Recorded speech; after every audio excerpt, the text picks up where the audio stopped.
Yo!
Hello!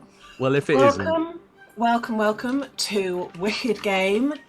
My name is Lydia and I'm going to be your DM, and here are the players. We have Nikki playing the Tiefling Cleric Sunny. We have Tom, who's playing Paladin, Fey Paladin Heriath. We have Michelle playing the Human Wizard Agatha. And also, we're incredibly excited to have with us Wayne from Some of the Heroes! We shout them out every week. We love them so much. And we managed to snag one. We caught one in the wild. We're going to make him play with us for a little while until we release him back. He was last Sunday night. He was sort of like solemnly walking through the rain. I don't know what happened, but listen, I said that characters are not a one-in, one-out situation, but he was absolutely adamant. Absolutely adamant. Can we say hi to Gigi? Hi, Gigi. Hi, Gigi. Hi, Gigi. Hola, Gigi. If you are new here, welcome. Settle in. We're going to do about a minute of announcements, probably a little bit less, and then we're going to do a quick catch-up, and then we'll dive right in, so it shouldn't feel too much like you're in the deep end. If you're not new, hello again. Thanks for coming back. whether it's on Twitch or YouTube, we do very much appreciate you. And an extra special squeeze if you are a mod who are so good at keeping things shipshape in Twitch chat and Discord chat, so that we can focus on, I've written, pure game. Pure game. Pure game. Didn't like it. Didn't enjoy it. It's just a pure game tonight. I want to be pure. Guys, you saw us last Friday. We played a little bit of, like, a sliver of the game, Haunting of Abimon Manor. If you liked that, or if you're like, what are you talking about? How about you take a little look at Kickstarter, and Links it in the has a chat. campaign. It is roaring away. If you are a fan of horror TTRPGs, or just horror in general, Spookums. you're gonna love this. Take a little look at it.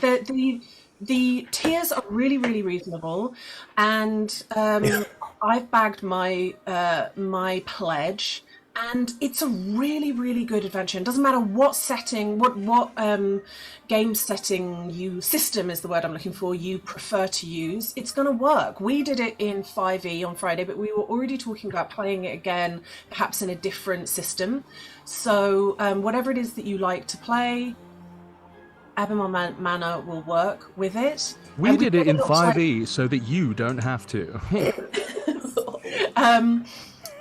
We played a shorter version of it and we loved it a lot. So get a little get in there while you can. It's still got quite a little bit of time on there, but grab it while you can. It is a great way of like supporting these growing creators. Yeah, it's a hell of a time for independent creators right now. I know, it's like there's suddenly been a rush of people wanting to try new things. It's Wild, amazing. isn't it? It's like we're absolutely supporting people who want to try every single system that they might want. You know, this new phrase, system agnostic, that is taking the world by storm, and we love that. Do you know what's really fun? Technically, It's like you it's all can about play- community. Yeah, you can play Haunting of Abimon Manor using the UR100 Goblins rule set. Like, it does align. Like, there's... Nice. I'm not saying you have to, but Nice, Nikki, nice. But also, why not? why not? Okay, so I think with that said, previously on the Divisia Sensus, our students are going on an excursion from school.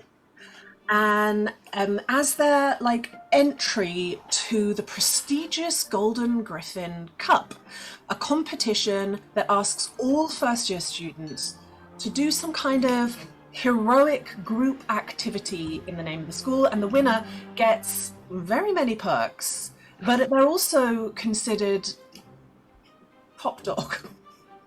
Hot dogs. She said the thing! So these guys have decided that they are going to travel to the cursed lands known as Amer Edifos, which means blood in the sands. What? Sounds nice. No biggie. No one told me this. You've been absolutely shafted by your patron saint. Thought it was like Costa del Sol.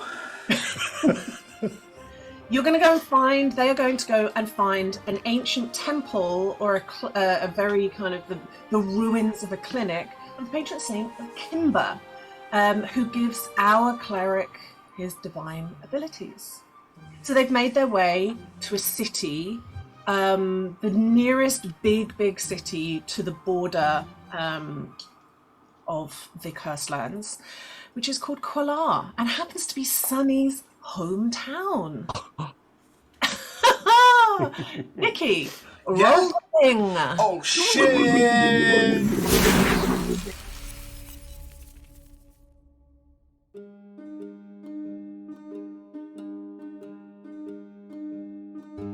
In the heart of Mar Rydia, looking over the glittering city of Solaraire, is the world's finest centre of learning, the Divisia Sensus.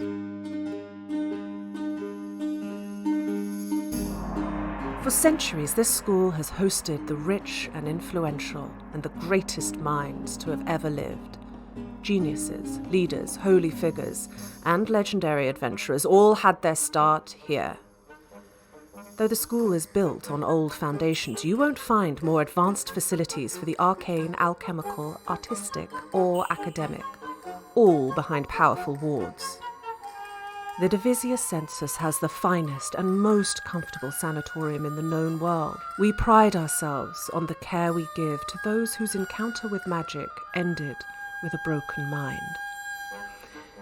Each year, we instruct students from far and wide in their chosen subjects and the rigours of life at the pinnacle of their field.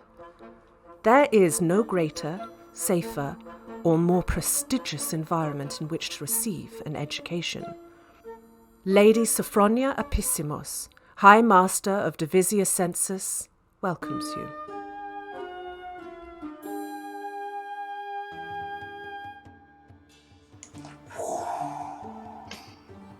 So, we just kind of rounded out last time, you stepped through the transportation circle, the teleportation circle, into this oppressively hot town square. And this city feels a little different from Solaria. It has high city walls. The buildings are tall and thin, and the good area of town is noticeable by having sparse vine-like flowers and wisteria up the obelisk-type homes. And clear boroughs. Everything is quite neatly arranged because this city has been made with great purpose and cannot expand organically. The streets are filled with people and cats and lizards and monkeys and dogs and fawn and cows, all the things that keep this city alive. There is no farmland outside the city walls, only sand and danger. We have high watchtowers with fluttering flags, and as you step out onto these streets, Sunny, I'm gonna just absolutely dunk you in it right away. You have your friends, and you also have the good folks of Decatessera. You have Cole and Cinder and Onra and Sebastian following after you, who they have piggybacked on your teleport. Yeah. And according to your agreement, they're going to stay the night just like you are, and then leave as a little bit earlier than you with some mounts from your stables, which was what you kind of offered a way back. You're welcome to rescind, but there will be problems. Imagine. So you're walking ahead of people, showing them the way to your home. Why don't you describe to us what the Birchwater Manor is like? Probably in the good part of town. I'm gonna add right. I mean, you would think so if they're sending their kid to. I was about to call it Dodeca, Divisia Sensus. So like it is like. It's almost got a toga of wisteria. Like it's a very like deliberate wave that kind of like spirals like down around the outside. Toperied.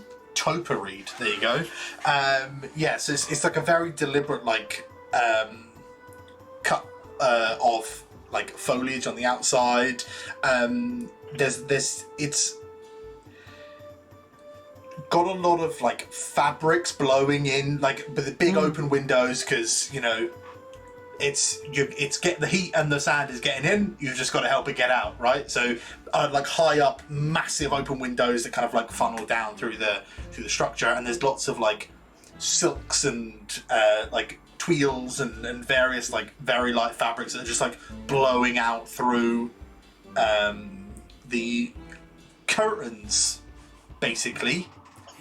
That's lovely. Now, as you approach and step inside your house, some of your house staff see you and welcome you. I'm guessing this isn't a surprise. You've sent word ahead. Is William here? William is not here. And alongside that, your family, your parents also aren't here. They have Bort has gone to Or Birchwater. gone down south of Atholamos to talk to some business agents in Megali, and your mother has gone with them. Violet is running the casino at the moment. She's got all the businesses like sorted, but you show people, I'm guessing, to rooms that they'll be staying in. I mean this in the least shit way possible. But so that the other guys don't feel so dependent on us, I think Sunny is asked to arrange for rooms in the families in like the tavern they own, so that they have agency to move freely and they don't need Sunny to like let them in. Do you know what I mean? So that they've got like they've got their room and they've got a little bit of space. They don't need like, apart from we'll all go to the stables together. They don't need like Sunny's guidance in and out, because it gets a bit kind of, oh, he's doing me a lot of favours. But like, oh, Sunny, Sunny, can I have a drink of water? Oh, Sunny, can I have something? Like, whereas in the tavern, like, it's very much a case of, Is that in the Lemon and Rhyme? The Lemon and Rhyme. Yeah. The family's tavern. Which is probably a little bit further away, more in the district where those kinds of things I think they've come with us. I think, drop our stuff off, and then we head to the stables first, just to make sure we've all got animals. Drop the guys off at the Lemon and Rhyme. We'll swing by, see Violet, and then relax until morning. And then we can kind of drop them off at the Lemon and Rhyme, and then they don't need to be babysat. So they've got their own agency. Oh, it's probably worth seeing Rose while we're here. Yeah, of course. When you have dumped your stuff in your house, one of your housekeepers, which you are welcome to describe, I love this, I can just hand over this would be the person who is like stepping into head butler role when William is away. Cool.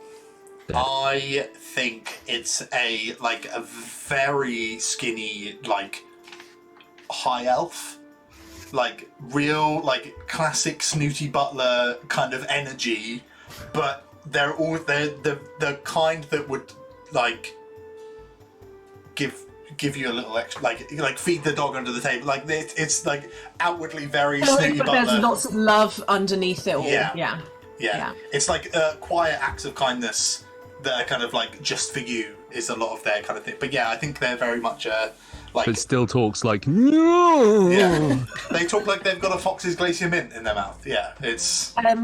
They help you a little bit with your luggage and ask you if you need it need everything put in the wardrobes, and there's that, we're only staying for one night, don't worry about it. And then you are presented with a note and told that there will be, essentially asking, do you need help? Dinner made, breakfast made, what do we need to know about looking after you guys? We're probably going to eat out at the Lemon and Rhyme, but stuff for breakfast would be great. Also, Sunny sent ahead for desert travelling robes. Yes. Yeah. So to gather those from pick them up from wherever they are. Does anyone need anything before we go? We can just quickly send someone out or something. I'm gonna double check all my luggage, make sure I'm not forgotten anything. I mean, realistically, what we really need, we're only going into the blood in the sands, right? People don't normally call it that. Huh? People don't normally call it the blood in the sands. It's there's Emeredifos, and there's sort of a literal translation. Buddy, I'm in bottom set cultural studies. What do you right, I'm just sort of letting you know.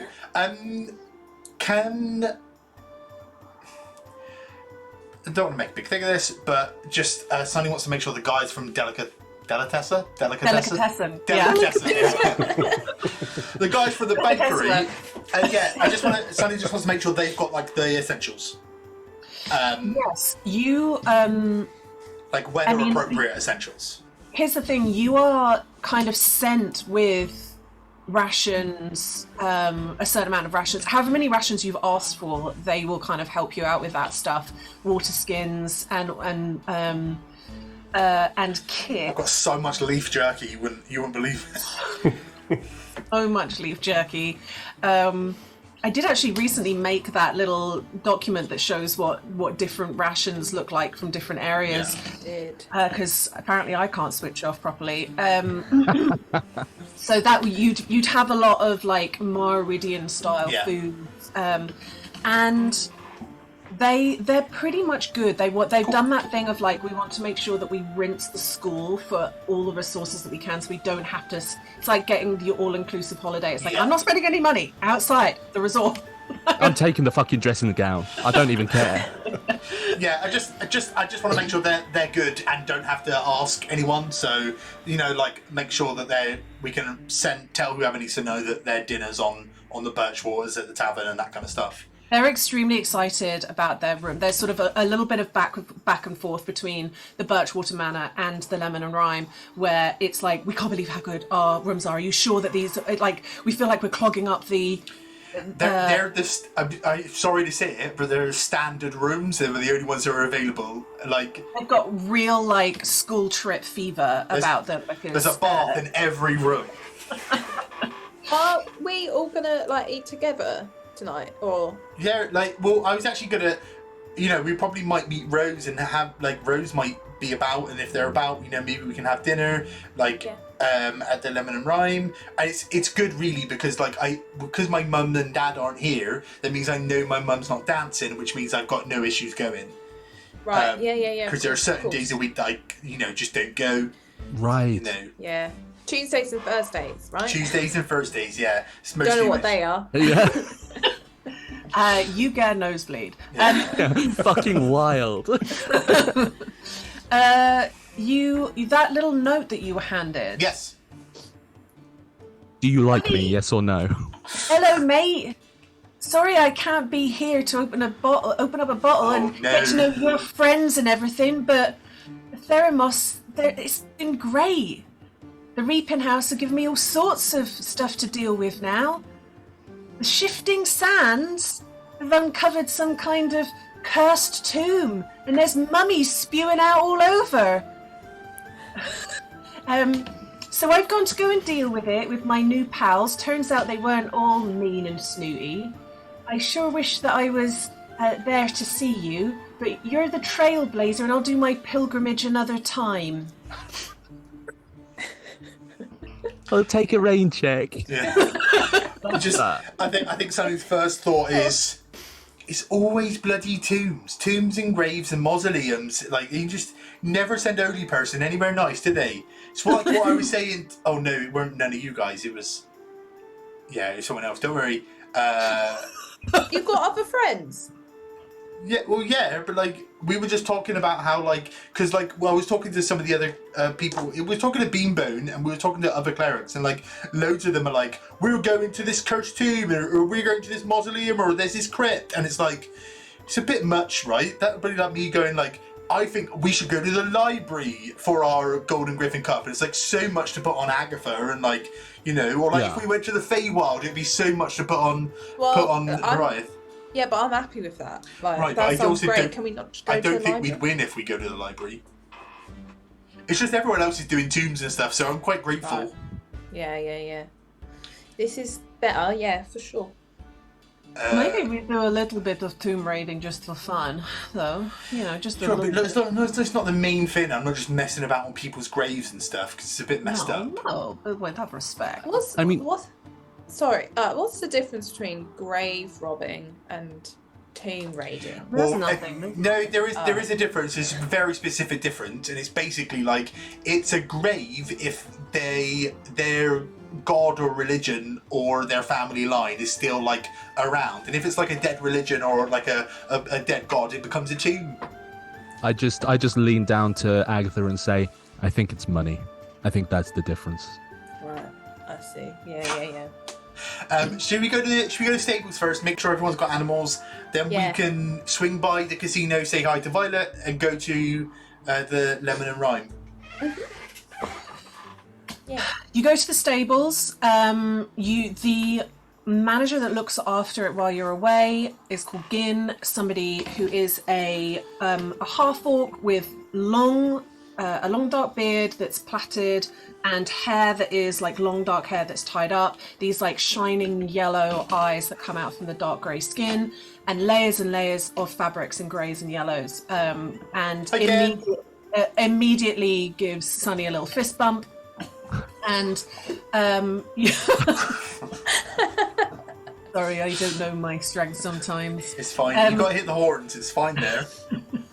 And we don't need to go into it too much, but it would be Creeth that you are assigning to people, which is, I think I've described this before, but I'll do it again for the newbies that might be watching.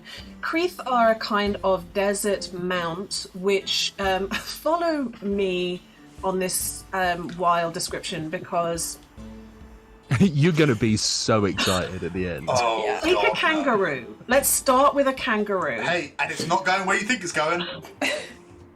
Give it a moose head. There we go. With horns and antlers. And then when you get to horns and antlers. When you get to the feet, you have kind of calloused duck feet. There we go. That spreads out over the sand. And the tail comes out like a kangaroo tail, but then has this little bushy bit at the end to help with balance. And talk about the voices, Lydia. Talk about the voices. I'll round out with just the visual description. But they are Creeth are much more expensive than normal mounts, and they are hard to. They're not as hard to learn how to ride as Marmo because you don't need like a surfboard. But you put a saddle on them and you jump on their backs. But they are much more temperamental and they're very, very fast. That's the reason why you would use them in this instant. Is if you were going to use a horse or if you're going to use any other kind of animal, it would take a long, long time to get over the desert. But with Creeth, they're very, very fast, very good, very fast. But they can. There's lots of when you watch. The equivalent of like horse racing is Creeth racing. So you can get Creeth for like 15,000 gold pieces when you get the really, really good ones. They're called things like Bobson Green and Wilson Dugnut. Yeah. So you each you make sure that there's enough Creeth for everybody. Does Horiath need a Creeth? That was the question that I was going to ask. Gerald. So Gerald has. I've been with the limited reading that I have done, as opposed to Agatha, about sand. I've been kind of slowly changing aspects of Gerald to make him more kind of what are they called? Jackrabbit, like American hares that live in the desert and stuff. After seeing the Creeth, are you going to give your jackrabbit Gerald calloused duck feet? Is the big important question. I think it's only polite to ask first. I think, Gerald kind of bamps, and I sort of look up at Gerald and look down at the feet and go, "What do you think, pal?"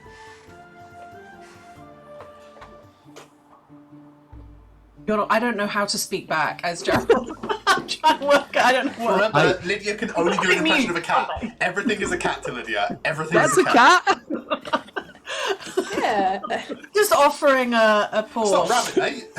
I mean, and I think hard, and he's got fucking duck feet. It's so cursed, but that's what we're here for. Do we need one Creeth per person who isn't Horiath? Yeah.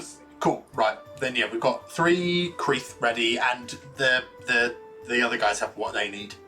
you spend a little bit of time teaching people how to ride them, to kind of various. We don't necessarily need to roll, but I think some people would take to that a little bit easier than others.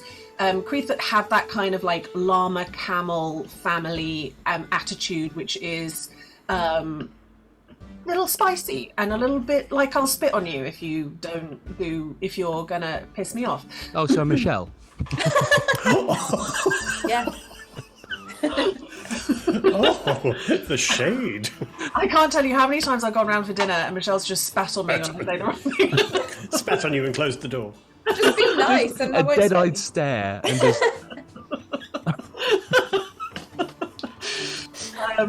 Yeah.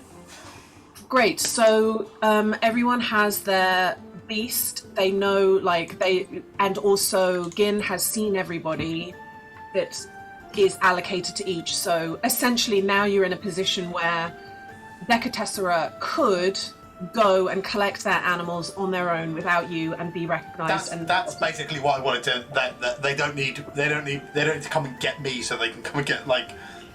Or do you mind moving your car so I can get mine out? Like, just none of that like tiptoeing.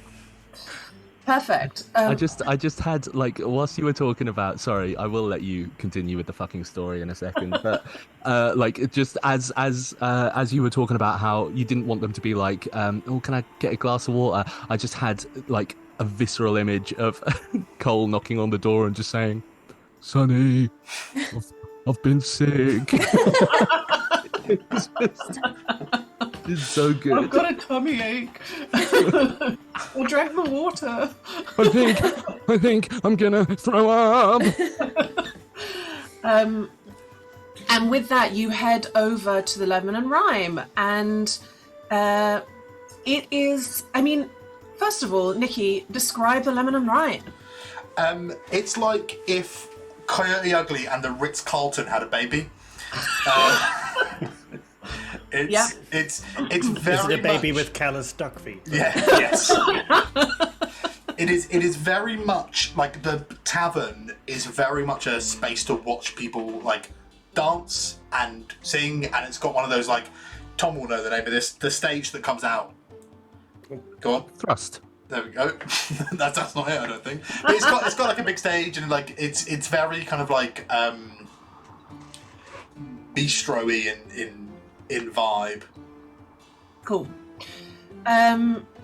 Violet is busy, whirling around, making sure that everything's good between the casino and the tavern, but gives everyone a warm hug and a welcome and makes sure that you are set up with everything that you could need. Yeah. Shows you which they've cordoned off a table for everybody to eat at that evening. I would also ask Violet to send a message to that magical shop and say we actually don't want those slippers anymore. Right, yep. Yeah. She's makes a little wee note. Dahlia Sinlow is the bar manager. Dahlia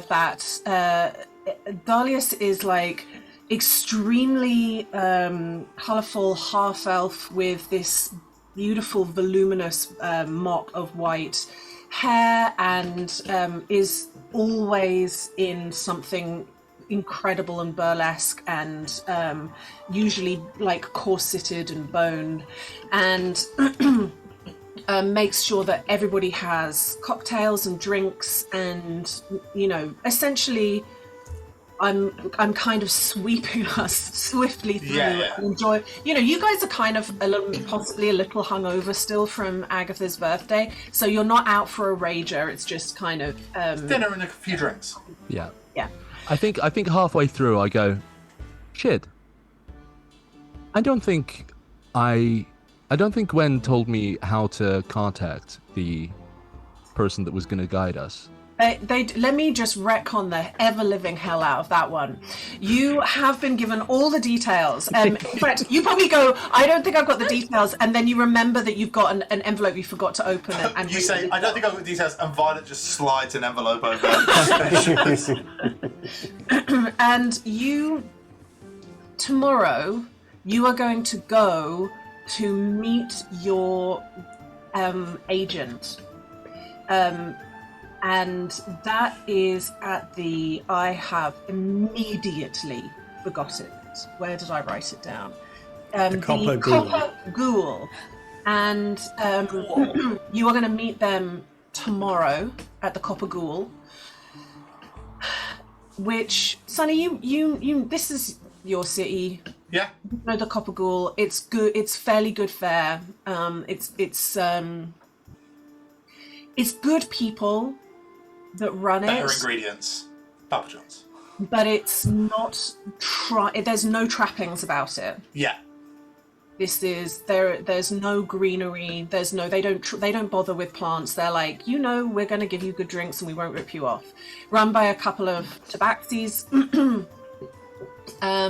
And so you're going to go and meet them. What do you think they're going to be like? Who?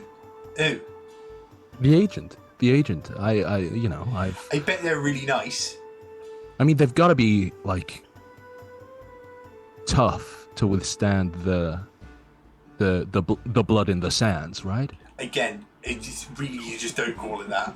What do I call it? That would like where? Aim at Edifoth. Yeah. Aim at Edifoth. Yeah. Yeah. I think. Yeah. I've only just moved up out of set 7. It's also, I'll write it down. It's also a place we've been researching, because what's happened here, Hariath, is that you've read this is literally translated into this and gone, oh, that means that's what that means, and it's not that at all. It's like that's not a direct translation. It's just like. Well, can I just say I'm glad. I'm happy about that. Oh no, it is in terms of like that's what it like evokes. But what I mean is like it's name. It's not like so. Like what does your name mean? Like what does Hariath mean? Well, Nikki, it's just. What does your name mean in Fae? What does it mean? Fucking hell. Oh, that's such a strange name. My passive insight is telling me that I want to dig deeper here. What does Hariath actually mean? Yeah, what's it mean? What does your name mean, mate? I don't think that's important. Well, let's go round the table and translate our names. I love that. Yeah, let's go. Right, anyway, I'll start. My name means it's like when there is sunshine. Yeah, what does Agatha mean? Oh, it means good-hearted. See? Right. Wait, out of interest, what does your sister's name mean? Melina means honey, I think. Okay. Okay. Yeah. What does your name mean, means Nevma? spirit. Love that. But That's and Hariath, what does your name mean? Longing deep and fuck you all. Well, a deep longing. It means deep longing for your home. So I had a dream last night. Oh, I had a dream last night. 1 second. 1 second. I had a dream last night that the agent that we're meeting is a bobblehead. What's a bobblehead? I don't know what a bobblehead is. Oh, we've got to get you some bobbleheads. But anyway, when we go to the Feywild, when we go to my home, we will get you all bobbleheads. Hariath, if we all started calling you a longing for home, that would be weird, right? Oh, that It'd would be pretty yeah. fucking wanky. Yeah. So that's why you don't call it the blood in the sands. I might start calling him Long though. Yeah, I like long. Honestly, I've been named worse.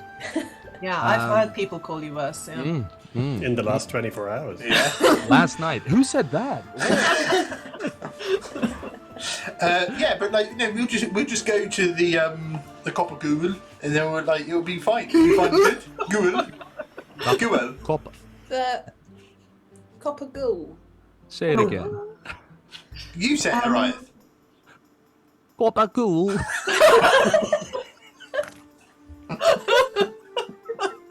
I'll go to the Copper Ghoul. Wait, who do you think that sounds like? You all. Like, Wait. All right. of us? Do we all sound the same to you? Copper Ghoul.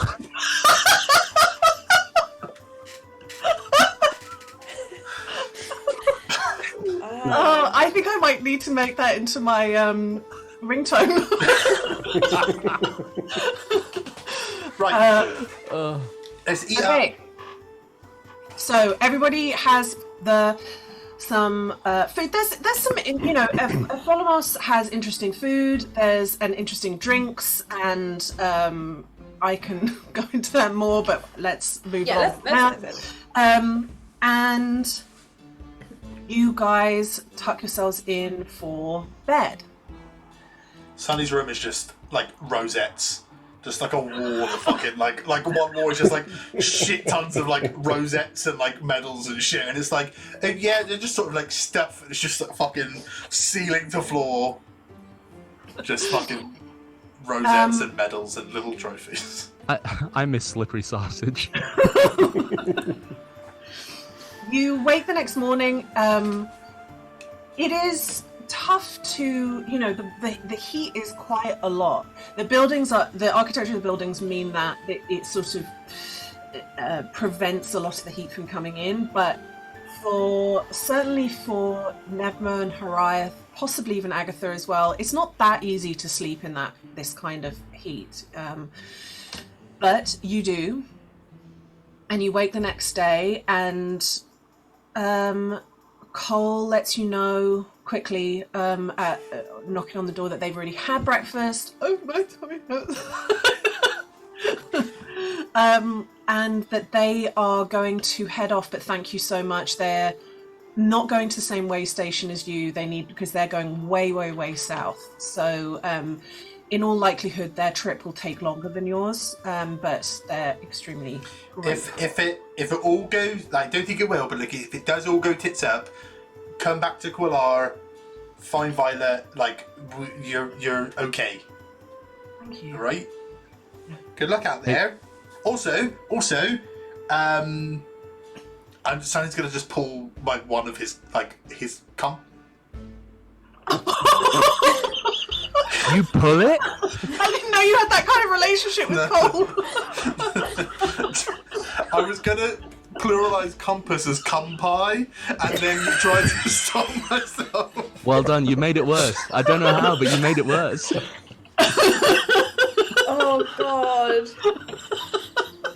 I tried to bail out of saying I'd give him a cumpi, and then just someone clip it. Come on.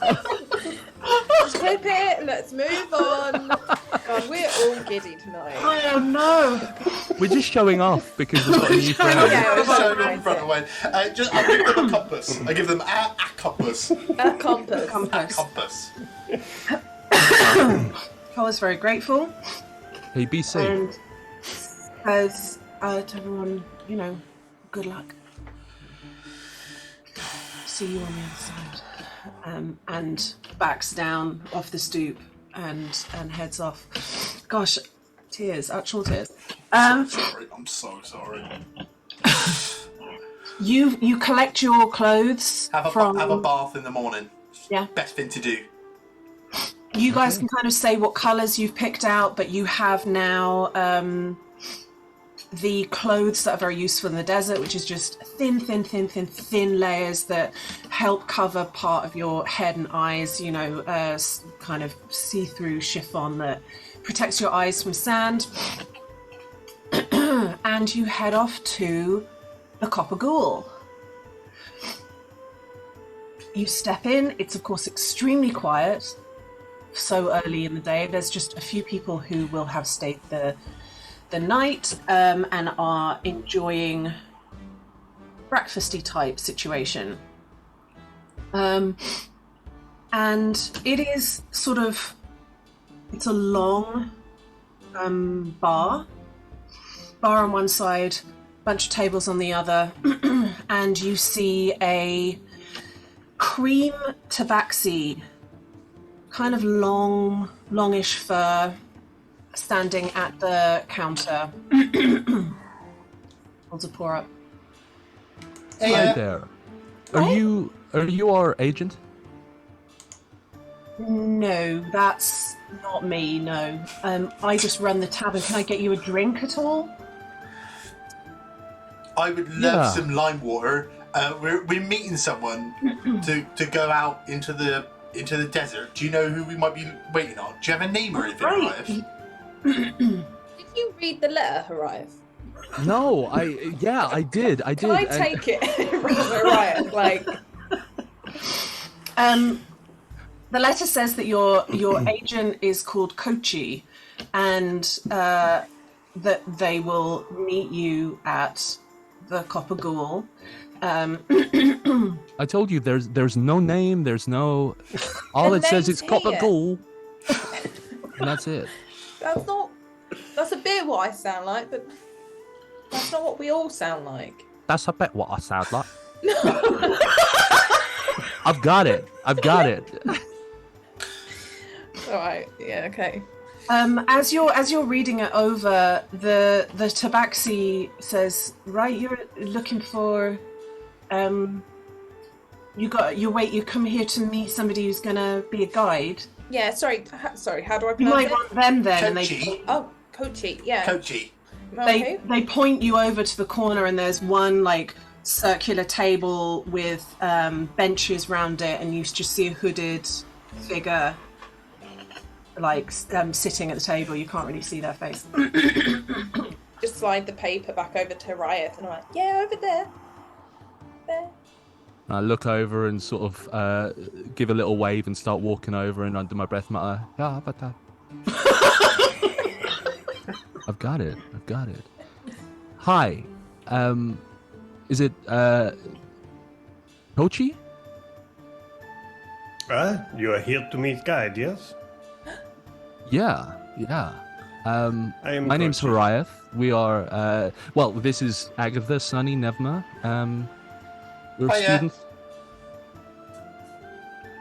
Is nice to meet, maybe. I would hope so. Yeah. I like him. I like him too. And he is, for the first time, kind of looks up and pushes his hood back. And you see, sitting in front of you, what looks like possibly a half-elf, with very long and untidy, kind of shoulder-length but straggly black hair, which kind of looks like it's probably been cut by himself. But the two things you notice primarily about him is that he is fairly gaunt and kind of weathered, but very pale, not kind of sunburned and weathered, rather very, very pale and weathered. There are a number of scars on his face, including across his eye. And you also notice that his eyes are...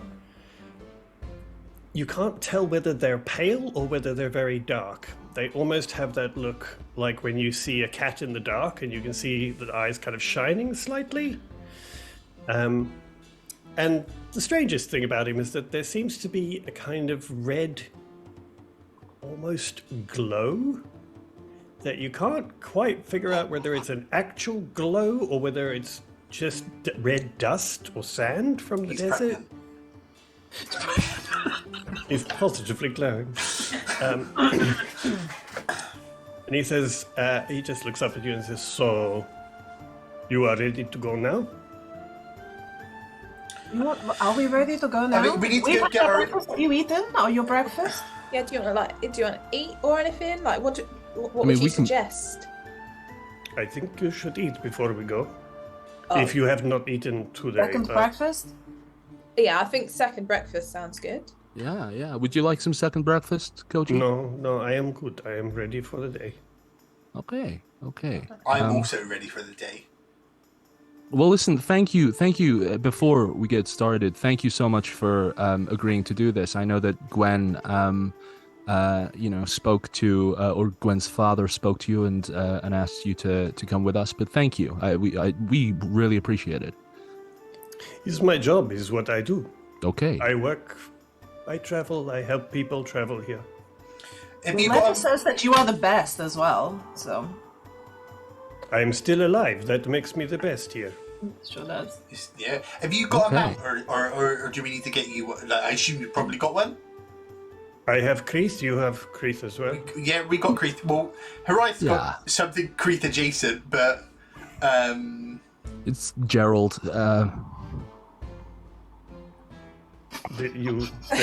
You have a Gerald? Yeah.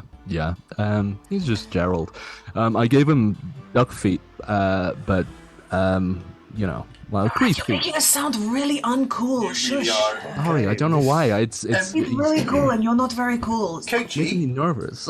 Kochi, Yes. are you ticklish? I do not know this. What is?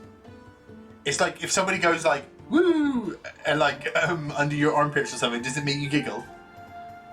Noise probably mean I stab them. That means he's really ticklish. It's fine, I'm not going to tickle you, Kochi, don't worry about it. Listen, just because that's the rule with me does not mean that's the rule with everybody. I'm just saying, when people say like are serious with saying no, if you ask them if they're ticklish, it means they're ticklish. And if they say yes, it also means they're ticklish. So everyone's just ticklish. Arif, Yeah. are you ticklish? Don't touch me. Fuck off. See what I mean? See what I mean? It's just like a really good, like, humanizing question, you know? You know, we all poop, we all are ticklish, like, it's, you know. Yeah. And on that note, I'm gonna go order us some breakfast. Yeah. Yeah. Okay. Yeah. So Koji, what's your story? I mean, everyone has a story. Is it Koji or Kochi? Koji. Koji. Did I get that? Alright, just a quick question. Does Koji sound like me to you? What? No, shut up. Shut up. I'm just Koji just looks at Nevma and just kind of goes, points at Sunny and says, "Does he always talk this much?" Sometimes actually more. Oh, this is going to be a fun trip. Yeah. It is something that you have to kind of like sort of self-vaccinate. It's you'll grow to love it actually. We have. Yeah. Okay, Also, maybe I'm the only one who's maybe got... we take bet on that. I'm the only one who's got any experience riding Creeth as well, so I'm probably the least of your worries while we're out there. Also, whilst we're here, Sunny is quite proficient in bed making, so he's probably the one to make the bed with. Why am I doing this? Why? Oh, this is going. He's actually usually quite cool. He's recently single though, so this probably explains some of the. Yeah. Yeah. I'm gonna check on the weather. Actually, Horizon, can you find out what sand level it is? Yep. What the fuck does that mean? You step outside of the tavern to the bustling street and try and work out what getting the sand level might entail. I just kind of like reach out to someone and go, "Excuse me, no, okay. Hey, could you tell me the sand level today?" That's fair, honestly fair.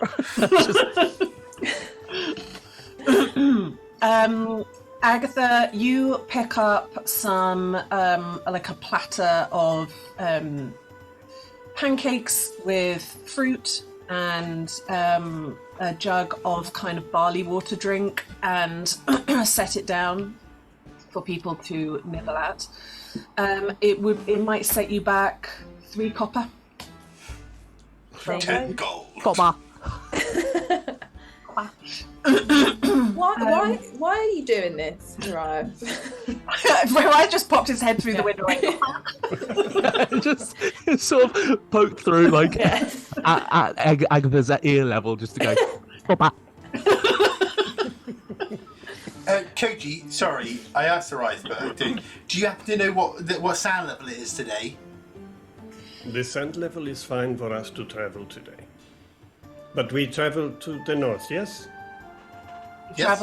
You are going north, Yeah. and also, Koji, you would know that the city has levels, which indicates how far the sand has like risen on It's like a tide. on the city walls, and it's at a 6 today, which means that the city is actually is going to have quite a sunken feel when the doors open. Like that's pretty high. There's been a lot of shifting sands recently, as Rose intimated in her letter. This is just a Tom thinks this is cool kind of question. We might learn. What happens with getting out of the city? Like, are there like multiple different doors up the wall? Well, I can tell you now because I think you have breakfast. Unless I think that you have breakfast. You collect yourselves and your mounts. It's a 6. You don't know what the level is because everybody told you to fuck off the moment you're out in the street. Watch out for the gibbons. As you get to near to the city walls, there are custers have helped lift up a ramp essentially that gets hoofed all the way up. So basically, you're in like a thoroughfare, and then you just see the road lifting up, and the houses either side kind of looking like they're getting smaller. They're not actually getting smaller. It's so stupid. Wait, I learned this. They're not smaller, they're just further away. And then you step through the gates, and you are then just on the surface of the sand with pretty much nothing but dunes to see on the north side of Kuala. Hot dog, that is quite something. You mount your crease, and you are awake. Can we just kick things off with a animal handling check? Koji and Sunny, they can have advantage. Sunny, don't use the. Oh no, that's not that. Don't. You're not using your special one for doodahs. No, but I did get a 30. Wow. Do I need to for Gerald? He's got duck feet. No, you don't. He's got duck feet though. How's he handling those? Yes, you do. Yes, you do. Yes, you do. Because it's sand. Cool. Nevma got 17, so she's riding fine. What did Agatha get? I just wanted to check, because what I was going to do was just go over our maps with Koji, like, this is the area what we're looking for, because I don't know if Koji even knows what we're doing or where we're going. Yeah, you show that you want to go to the Last Hope and then into Amer de Foss. Maybe at the gates before you start riding. Why don't you do that? Yeah, sorry, that's what I wanted to do at breakfast. Yeah. Yes, like Agatha, show the maps because then maybe the Last Hope isn't the right place. I think it is though. Yeah, I think so. I just wanted to make I don't know what you've been told or like whether you need to know this information, but I just wanted to make sure we're on the same page because we've been looking at these maps quite a lot, and you might be like, oh no, that's like not the right place or whatever. You have studied before you come, yes? Yeah, some of us have. Most of us have. Oh, this ramp is quite something. I was looking at maps too. Yeah. All right, Sunny. Yeah. Yes, I think the map is right. We head to Last Hope. That's the easy part of the journey. We head across the sand to the north, and then you have map where to go after that. We have like this 30-mile radius, I believe. I think Koji has a look at it, and then just kind of you hear him just giggle under his breath. Ticklish. Oh no. Oh. There is no use for these maps. Things change in Amer de Foss all the time. There is nothing that is the same in months. See, that's what I heard, and it's why I didn't look at the maps. But there are some landmarks that stay the same. So you see this area here that looked like it was once trees and forest. That is still there, and these peaks here are. So we know the area, but if you are looking for something that was in one place, it could be in big area. Right. But Okay. I take you to the area. We have a look. If we survive that far, we see what we can find. But you're going to help us survive that far, right? Well, we'll talk about the rules when we get to Last Hope, but Okay. you do what I say and I help you survive. Okay. I love making new friends. But have you just a, just a hypothetical question? If you had to, sacrifice or leave behind one of the group, who would it be? I don't think you should ask me that question right now. It's kind of complicated, because we have a prince in the party, and so definitely so that there's no interplanar wars. I think Horiath definitely needs to get home. Well, Horiath's safe. You two are in a couple. That means me. That's not fair, is it? It was really nice knowing you. It was such a shame that it was so brief, but I see. Do you know Agatha? Yes. Yeah. Sorry, hi, I'm Agatha. The good thing to remember is the creatures out there. They do not care if you are prince or you are person on street. Okay. If they catch you, they eat what they catch. Okay, so just don't get caught.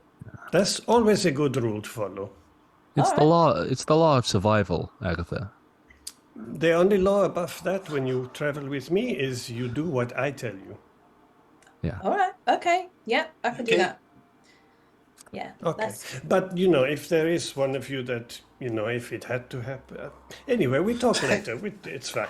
I can kind of sketch out a sort of hierarchy of importance pretty easily. You see, someone knows what it's like here, yes? Yeah. And I think that's the conversation that's happening as you walk up the ramp and out into the dunes. So the animal handling checks that you've rolled, Agatha, I think. What did you get? I was trying to avoid it. 6. Perfect. Horiath? I got 16. 16. Sunny? 30. 30, yeah, I remember that one. That's amazing, yeah. Koji? 19. 19. Great. Oh god, it would have been so funny if you got a 2. Well, I've got a plus 11. So I think most of you have taken to this riding really, really well, and the thing about it is, for anybody that's not used to it, is just how fast the speeds you can get up to. And I think that was made, Agatha, you can ride, so you know how to hold on, and you know how to make them go faster and how to steer them.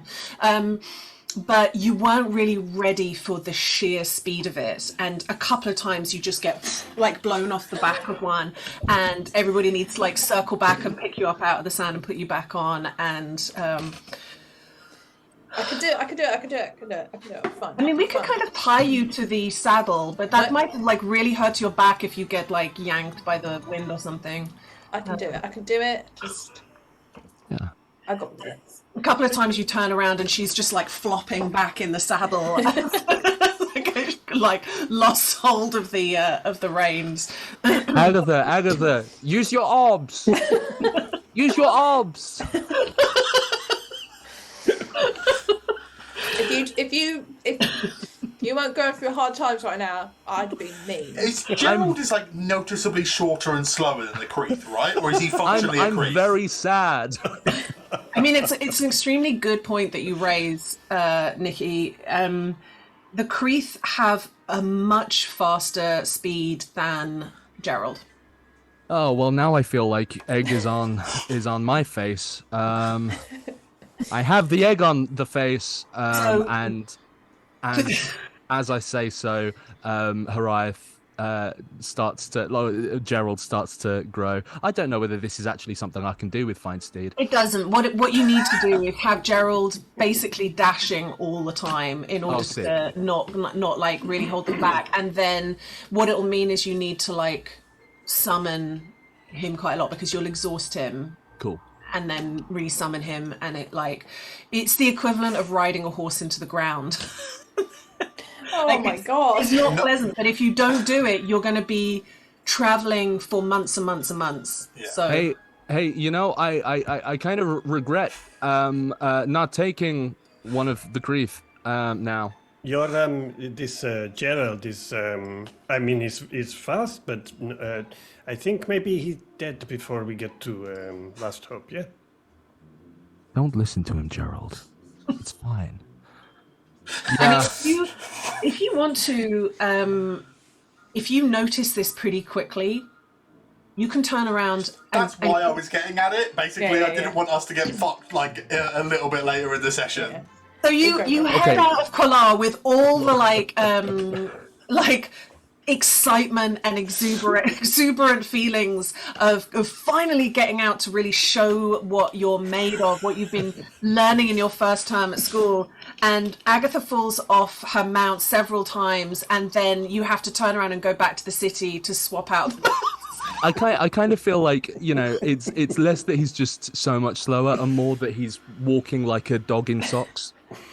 Yeah, you've basically put a rabbit in flippers. Yeah, And they don't really know how to deal with it. But Gerald can carry stuff.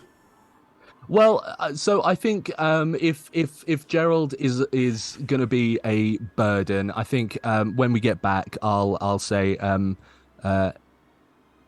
hey, we might not be able to go on this leg of the journey together, but I'll still have you. I put my head to his, and he kind of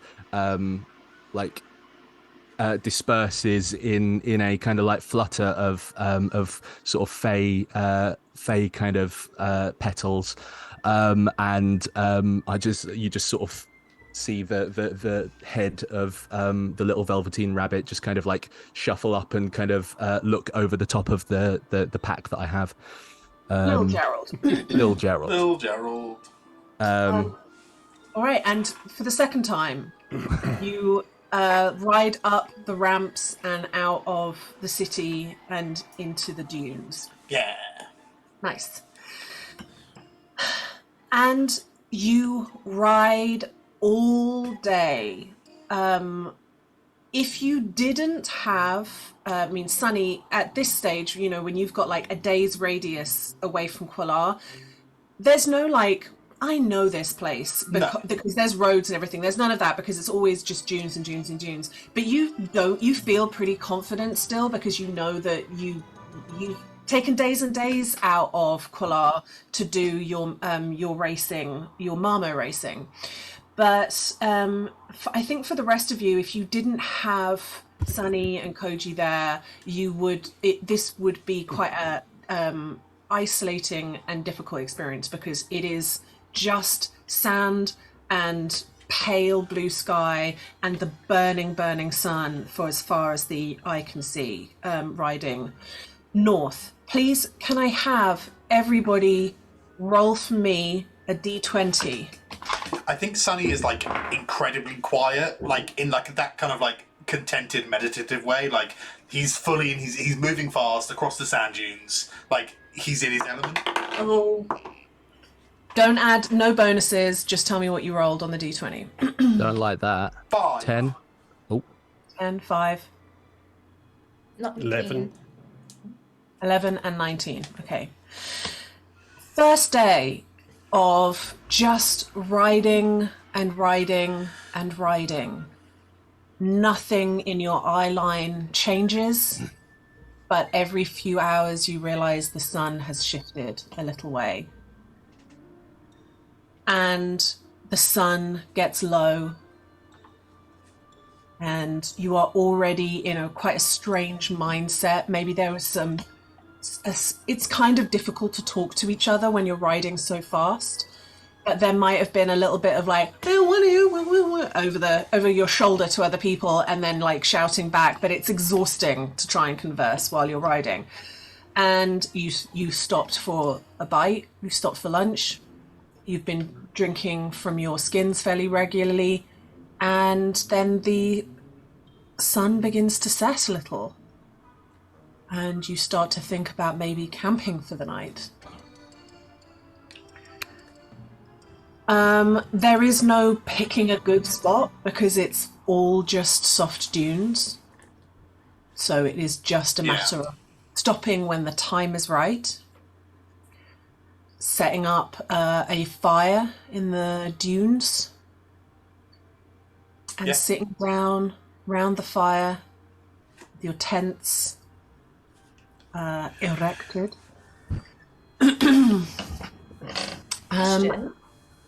Okay. Oh, question. Sorry. Well, how are we splitting the tents? I assumed me and Nevma, but now, like, obviously you two are together, so I didn't know if Sunny and Nevma were going to be together. I thought it was boys and girls, but I don't mind too much. I think for the sake of Hariath and Agatha, we should do boys and girls. Thank you. I just, you know... Wait, hang on. What? It just means that the tents are quite small, and that you be in a tent with Agatha. Yeah. Yeah. Can I insight check Agatha, please? That's a 17.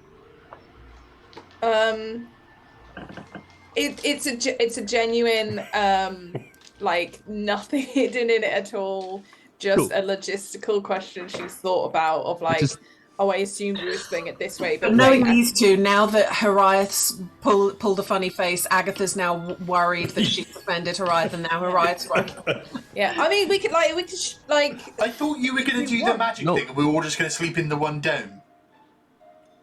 One big dome? Well, I was going to like do the dome. I mean, yeah, I could just do the dome if you want. We practiced you doing it as a ritual. It was like a whole thing that we were like practiced for like a whole day. Yeah, but like you might want to sleep in the tent as well because it's still like see-through and stuff. I just turn to Koji and say, Agatha can make domes. I mean, it's never 100% safe here, but if you want to make dome, it's safer. But you know, it's beautiful night in the dunes. It's always some danger, though. I mean, What it is. happens if we're in like if the sand comes and covers us up? I don't know what's worse because like we'd be if we're in a tent, then that's not great. But then also if we're in a dome, then when you like get rid of the dome, then all the sand is then on us. So either way, it's not great. Would I know if where we are at the moment and time-wise, whether we're kind of at the peak of sand, or would I know if that is a risk by morning? Roll survival for me. It's about a fuck you. Yeah.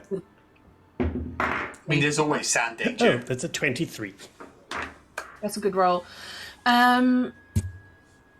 It's much more to do with understanding the weather systems and the wind and so on, and rather than geography, and looking at feeling the wind, knowing what weather systems have passed through. You're not terribly worried about being about a sandstorm coming through, but they could always come as a surprise. It's just a matter of if you've always got somebody on lookout and a sandstorm comes, then you can make the necessary arrangements. Yeah, I will communicate that to the group and just say we can have tent, but we still have to take watch. Yes, I am happy to watch tonight for you to sleep. Yeah, I could take a watch. It's no problem. No, I'll do perfectly watch. happy, Yeah, I can do it. Well, you guys can't see in the dark, so you'd be absolutely useless. True, I can see in the dark. You can see in the dark? Yeah. You can see in the dark now. I can You're see. the only one that can't see in the dark. I'm the only one who can't see in the dark? Maybe you shouldn't take watch because it gets really dark at night because there's no light pollution or nothing. I mean, it's true. It's very, very dark. Without It gets dark and it gets dark cold. vision is. Fine, I guess I'll sleep. But if you hear anything strange, then you can tell us if you know. Yeah, of course. No, you sleep. It's fine. I'm a big morning person. Do you want me to take the last watch? Because I'll be up. I'll be up, no problem. Sure, you take the last. I'll take the first one. Agatha take middle. Sunny take last. What kind of food do you like, Koji? We've got these we're gonna heat up some of this kind of chicken that we've got here. No, I have my own way of bringing my food, and so I'm good. Oh, okay. But what's your favorite? Do you like tawny and stuff? Yeah. I have a favorite. The Kill Sensu is my favorite. It's my ritual every night. All right. What's What's that? What is that?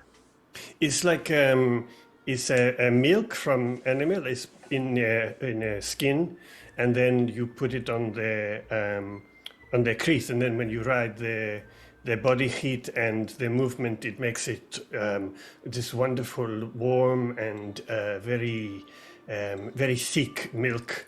It's very fortifying. It's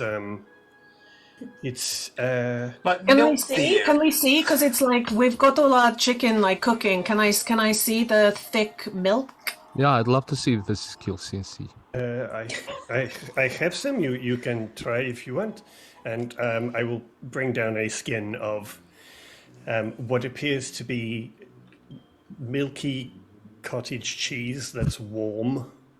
And I will pour a small amount into what we have as sort of vessels with us. Oh my god, it's chunky. I'm okay, actually. Thank you so much. And it's not because it looks gross or nothing. It's because I'm a vegan, and that is actually true, and it's not a lie. What is vegan? I don't eat like animals or animal stuff mostly, so I eat like plants and like grains and stuff. I think Koji's just going to go literally look around at the empty sand dunes and just kind of go. You'll be surprised how nice kind of cactus like- is. It's impractical, but he seems to do really well from it, you know. I mean, maybe you do well where you are, but here maybe it's a little tricky if you stay here. I'm Okay, well stocked up. Okay, well, you want to try Jerez?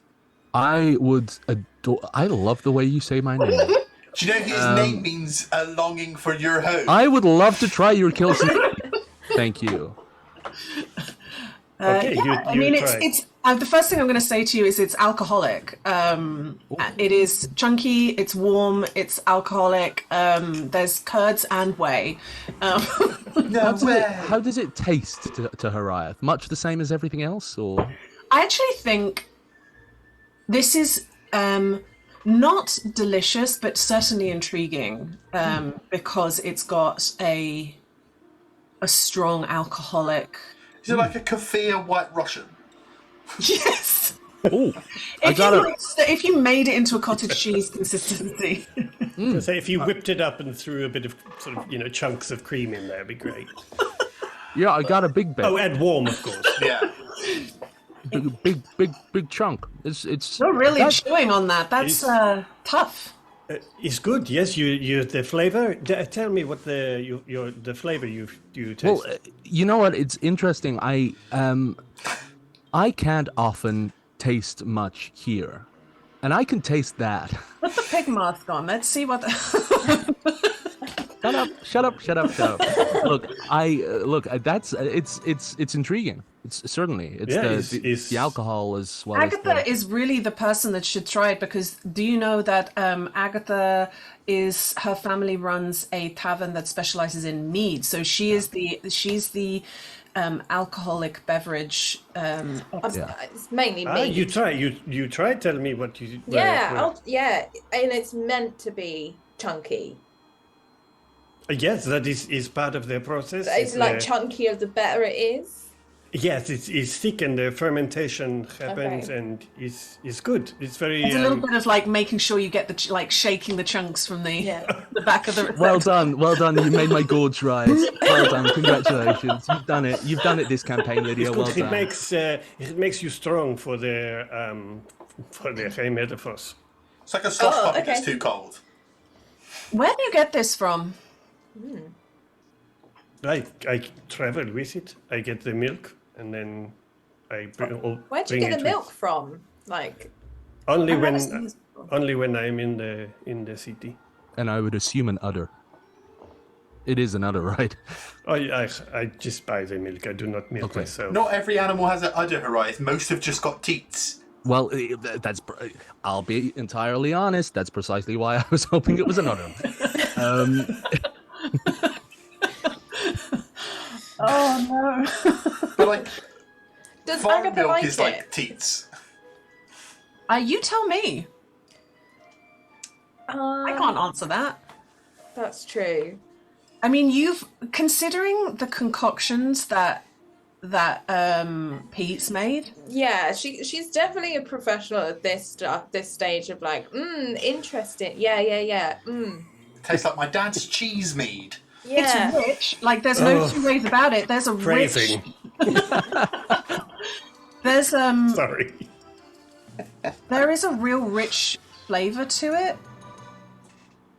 But the thing that surprises you is that it's not sweet, because there are creamy alcoholic drinks called fizzin in the Iridian Empire, but they have that, like, they've got cardamom in them, or chocolate, or vanilla, or something that gives it a sweet taste. And this is actually not very sweet. Just say it. It's salty. It's salty, thick white liquid. Got an umami flavor into it.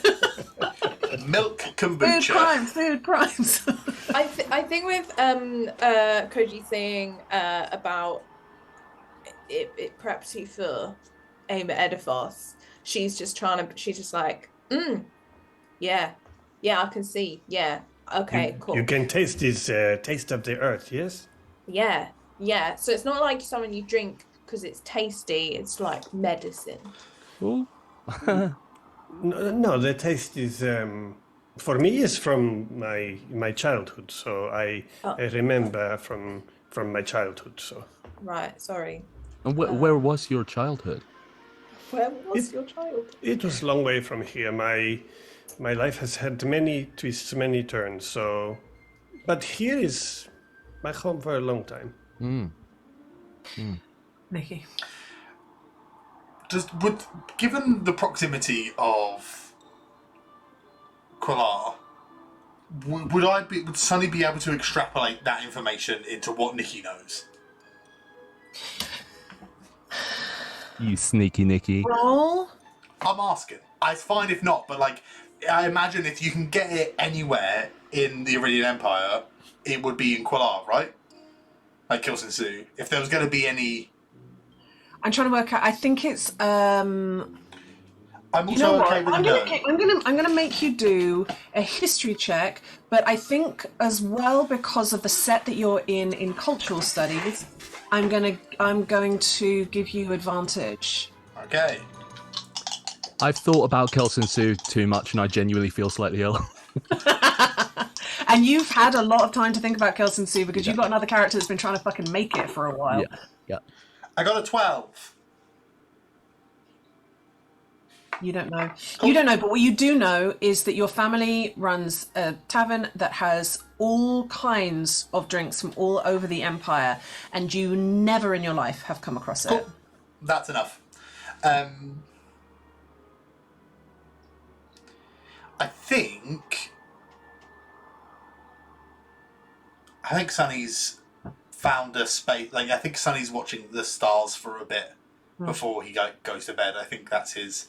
I think he's eating his leaf jerky, and he's in my mind. It's basically. Do you remember fruit winders or fruit by the foot for our American friends?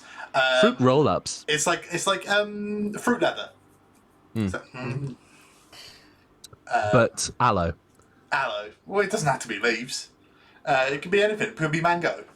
But yeah, I think he's like having some rations and just watching the stars with his friends. Yeah. I think when we're sitting around the fire, Koji will just say, So why are the 4 children come to Emedifos? What do you want here? Well, Sonny's the one to explain that. Not children. Just want to put that out there. No, we're grown-ups. It's possible that Horaith is actually hundreds and hundreds of years old. Yeah, I'm not entirely sure. You won't answer us. Wait. I have answered. I genuinely don't know. You do not know how old you are?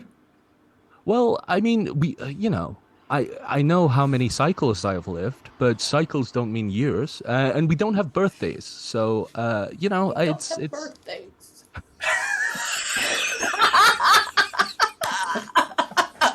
Oh my god, that was really good, Agatha. It sounded just like Horiath. It sounded more like Horiath's dad, but it did sound a lot like Horiath. Well, And hang when on. we were on holiday, she would do that voice whenever a dolphin went past. Yeah. Okay. Interesting. So you are not from here, no? Me? No. I'm from. Shut up! I see it in your eyes. Agatha. No, I'm from the Fey plane. I see you talk about the cycles. Now I understand. Oh, you do? I know the time there is different. Oh.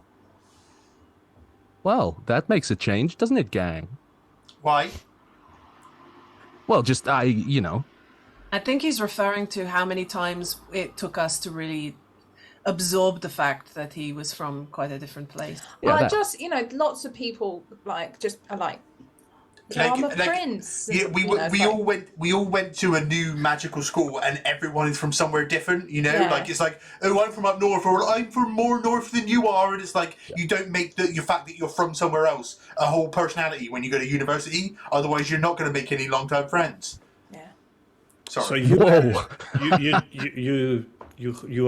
are not friends? No, you don't like. No, we're like best friends. Yeah. I love. I have sex with this one. I have not had sex that with one, anyone. not me. You this one? Me. Really? Yeah, it's consensual as well. Why'd you say it like that? I don't know. I am not one to judge. I mean, but you, Nevma, yes? Yeah, Nevma, yeah. You are not, where are you from? I am a wanderer of the world. I come from every road that's ever been traveled, and I come from hearts and minds. Oh, shit. I knew there was something I like. That is like my life. Is it? Okay.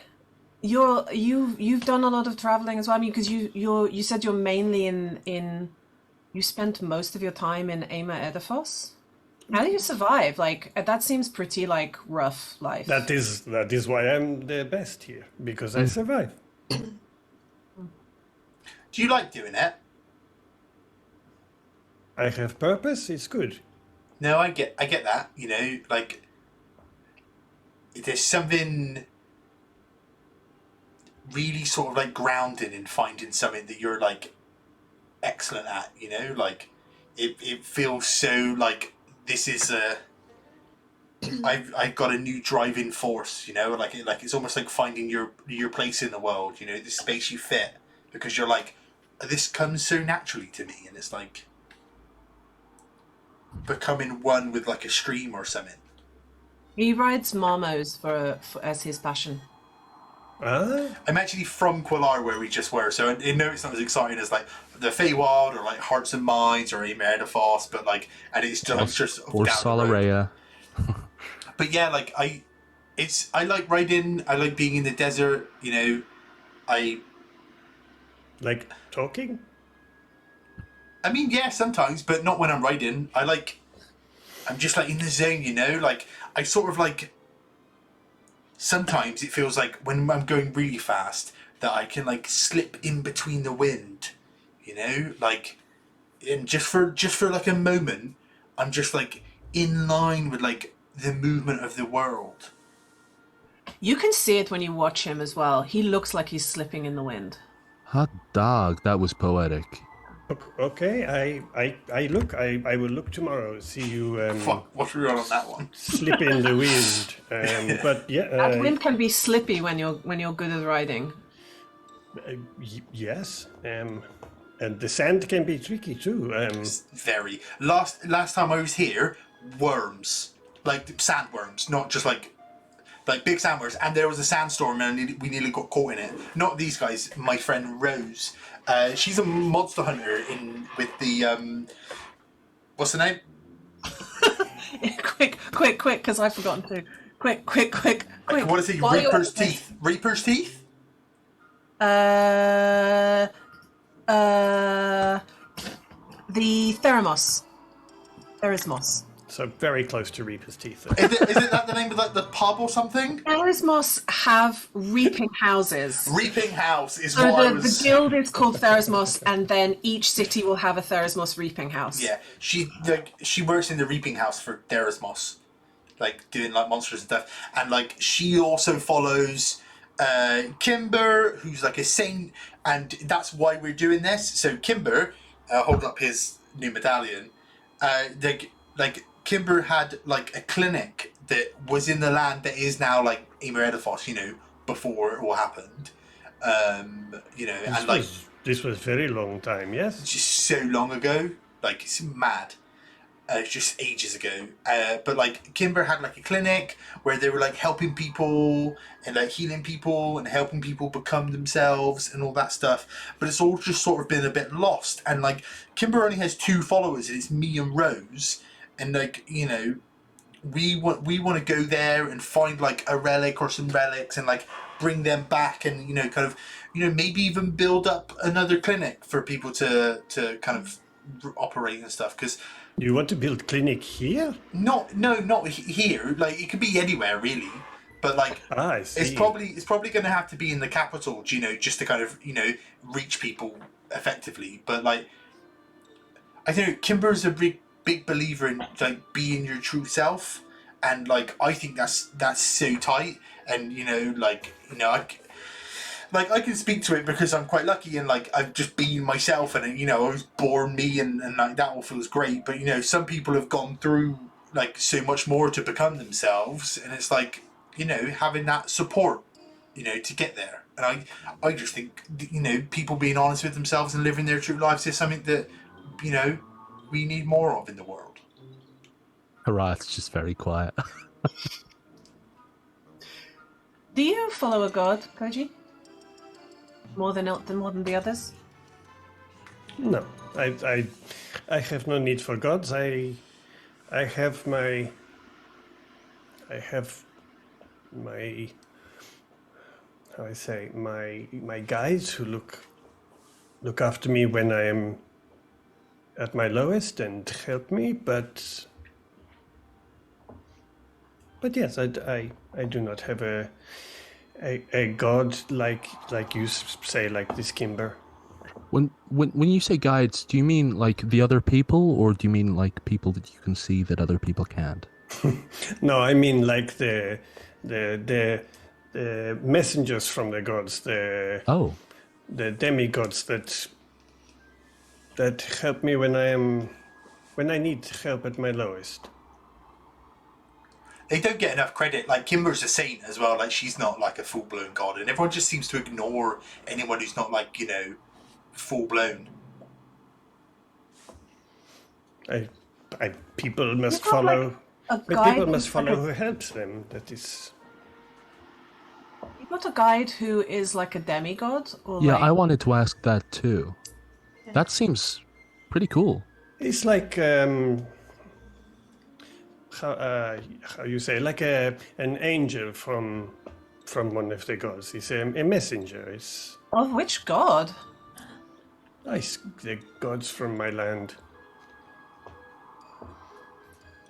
That is so funny. I was just in a play about an angel. Could it be? He's a really good actor. He's an actor, yes. Well, I amateur level, but so. And this so he is an actor, and he points to Sunny, and you are. It depends who you're asking and when you're asking. Like, well, I ask you.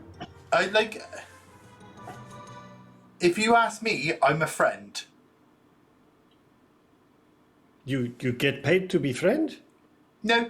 I don't pay. You get paid to be friend. I don't pay him to be my friend. No. I just say, like, if you ask me who Sunny is, Sunny's a friend, like, but like if you say like, oh, like what sort of stuff do you do, like magically speaking, I do like clerical stuff because I got a saint and stuff like that, but you're like, what do you really enjoy doing, like I'm a Marmor rider, like it's all about how you define yourself, and like ultimately I'm a friend, but I also I'm really listening to us right now, and I'm realizing how rich we sound. Yeah. We're all like... I own a stables in Quillar that I was given on my 16th birthday because my dad, who owns a casino and a tavern, gave it to me because he won a bunch of bets because they were gambling on whether or not I was going to be a halfling or an elf, and I came out a tiefling, which means the house keeps all the money, and he said I can have whatever I want when I turn 16, and I said I wanted the stables. So, Nepo baby.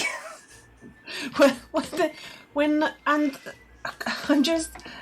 what did your parents do? What family did you come from, Koji? My parents were traders. My father was not not a big, much money trader, but he was a trader, and they were okay, but it was an okay life. Yeah, nothing, nothing with casinos and stables, but it was a good life. Yeah, That sounds nice. I'm glad for you. I'm happy for you. I just want to say, I'm not rich, or I'm like very recently sort of rich. Oh no, How much money you got in your purse? Yeah, I mean, she's the ward of the queen. I am the ward of the queen now. Yeah. Oh, that happened. Yeah. One of the old queens. I was a barmaid. Though. One of the old queens. Yeah. No, she's like still a good one. Like, I mean, what are you saying? She's still. She's not, give me old as in she's not a queen anymore. I mean, she's one of the older ones. Yeah, like she's like established. Okay, I just wanted to throw that in there. So you are the ward of a queen, and your family owns all the casino and the stables and the tavern, and you are a prince? Yeah. And you are, Nevma? Just super cool. She's right. She lights a cigarette. She is really cool. He's just going to kind of elbow Sunny and just kind of go, ha, I see why you like her. No, she's this one. Very cool. She's very cool. Sorry. So you are going. So none of you have been to none of you. No. Until a few days ago, I'd not even left the city I grew up in. So you and he looks at Sunny and just says, "You know what is like there?" I heard stories from people I mostly have like third-hand accounts of people who were like, well, my uncle went and he was like, he lost his fingers to a flying shark, and it's like, well, maybe, but like, you know how it is, right? Like, most of the people who say they were in Emeredifos ain't never been nowhere near, Most of the people who have been through Emeredifos do not celebrate it. Exactly. So most of them are regretful that they had to go through, so it is not something to celebrate, it is something to survive. But it is a place that, if you listen to me and you are careful, maybe we all survive. I mean, absolutely, we're going to listen to you. Like, it's... If it sounds like I am, trying to frighten you, it's because it is a scary place. There are people who die every day, and there are new creatures and new dangers that happen all the time. So I will guide you best I can, and we will do our best. But you must, if I say move, we must move. Of course. There have been people who have thought that they knew better than me, and they did not make it out. I mean, hey, you came incredibly highly regarded by one of the, top, arguably one of the top second years in our college. So I trust you. Second year. A second year of study in the school that we go to. Okay, it's an older. Yeah. Oh, I see. Like a higher up. She's second year. Yeah. Okay, so we see. We hope we all survive. Yes. Well, absolutely. Yeah. Oh, just so you know, in the interest of making sure you as the expert have all the information you need. Nevmer's quick with a knife. Agatha's got a spell book. Hariath there's like a armor bloke with a big sword, and I do healing magics mostly. Just so you've got. I do jazz hands. I do healing magics and stuff. Like I'm okay in it, but like I just want you as the expert, like extra information. No, this is good. This is all good, and having someone who can heal. This, I hope, will be maybe not necessary, but it's good. It's good. But we got it, We got it. Yeah. Can I ask, do you, like, obviously we're in the desert now, and we're going to be moving into Edifos. Why do you do it? Like, do you like it there? No, it's not a place for anyone to like. I do not even think the creatures there like it. They do it because they are corrupted and twisted, and that is what they do. I do it because it is a purpose. I know I survive here. I'm good at it, and we all have our dues to pay. But no, it's not a place you like. Okay. Besides, the world out in the cities, and it's not so great. It's crazy, and there is there is wars, and there are crazy people, and ankle slitters, and hands in zoos. The ankle slitters. What is this? Well, there's not anymore because people got them, but yeah, there were ankle slitters. There's doctors that dismember people and put them in pig pens. Yeah. There's people that put their daughters in attics. Yeah. And this is at your school? No, but it's just one city. There's bad people absolutely everywhere. See, this is, I mean, I deal with the monsters, you deal with the bad people, and... I've never been to a place where there wasn't an absolute bastard somewhere. Well, it's like what they say, right? Like, Artagon's chaos versus, like, the beauty that the mother saw in the world. Like, you need both. Yeah. So where there's a bastard, a friend is round the corner. Yeah. Can you all stand still for like just a minute? I've just recast this spell like 3 or 4 times as I'm trying to do this thing. Oh. So yeah, of course. Oh, if you let us, we can just walk in and out of it. Yeah, but I need to finish it with you in it first. Oh right, okay. Okay. Yeah. I need to finish it when you're in it first.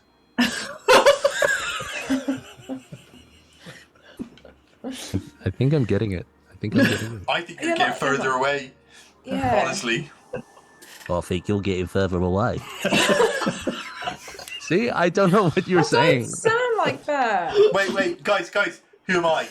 Hot dog. No.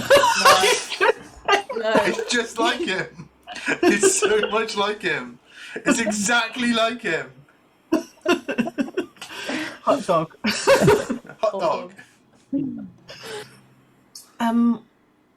Okay, well, everybody has eaten, and I've had my flask. You've had your chunky.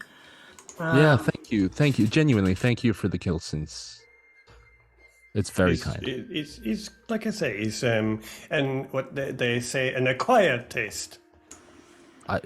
Hey, more power to the people who acquire it. Whenever I hear that, I kind of feel like only the cool people acquire the taste. Like, It is true. Yeah, it is true. It's true. All right. Well, it's Koji. It's you and me first for duty. Yep, it's good. Everybody, you get good sleep. Yes. Yeah, you too. When you do. Thank you. Okay, let's have, Agatha, you have... Yeah. Tell me what the dome looks like. What does the tiny hut look like? What I don't do. I think it's. Oh God. When they say Agatha throws up the dome, they literally. I mean, that's how bees make hives. Oh God, it is, isn't it? God. Similar to how her shield is, it's like all these hexagon honey shapes all come up, but they all like glow a little bit as they build together. So I think, am I right in thinking that the temperature inside the dome is actually is temperate? So that's the think so. advantage, is that you won't get very, very cold in the desert night. Yes. I will double check that, but I'm pretty sure. I'm sure it's one of the tiny huts you can. One of them. You don't need to double check it. The DM said so.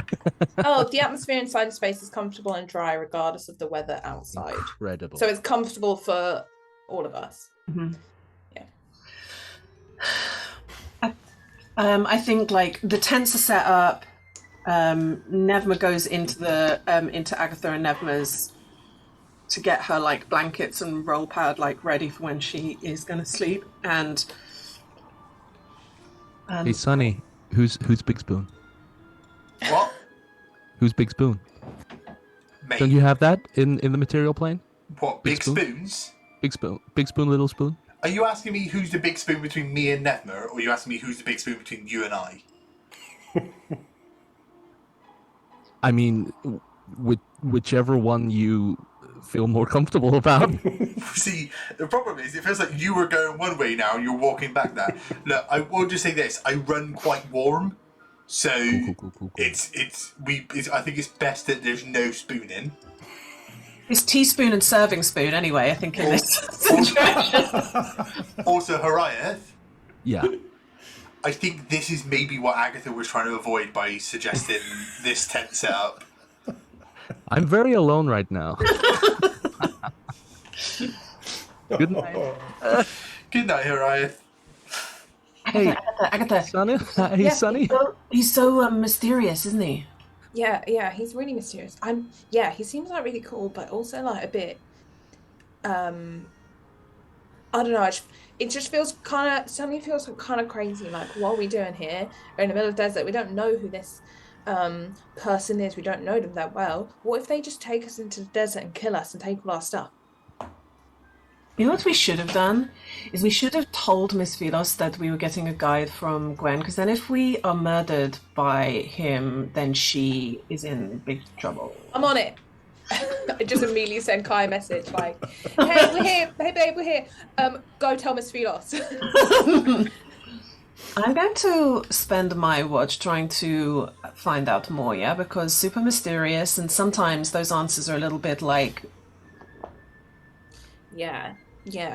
But yes, I think, definitely. And then when it's your go, see what you can get as well. Yeah, I will. But also, just don't give too much away, you know?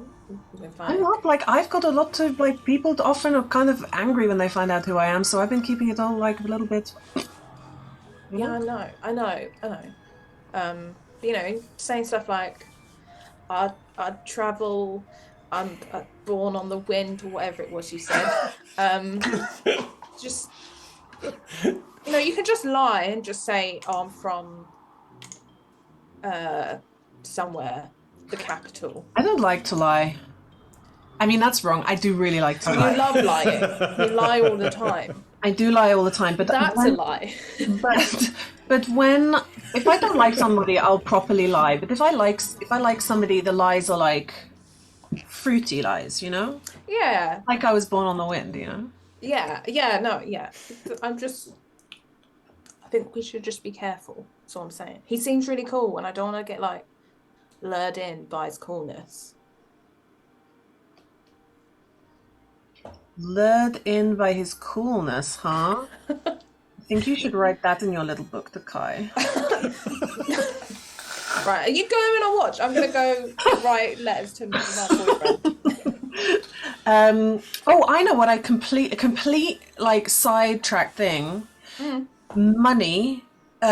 Sunny, make sure that you paid for the transportation, and also everybody else, you've all got homework books. Yes. I already went and did mine on stream and paid for it. So pay for your homework book and also make a note of who you might have given it to. Harath, I'm guessing you might have given it to a Hugo. Yeah. Oh God, gave it to Hazes. Just make a quick mock-up.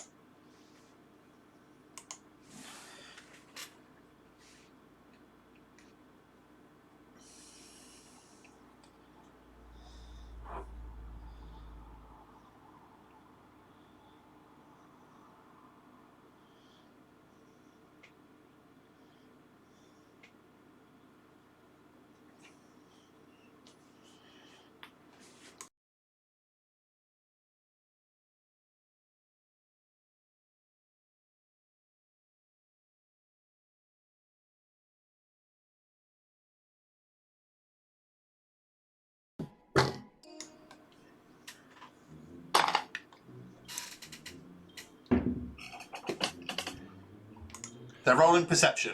The sound cut out for a second. Character sheet. That is a 16. Okay.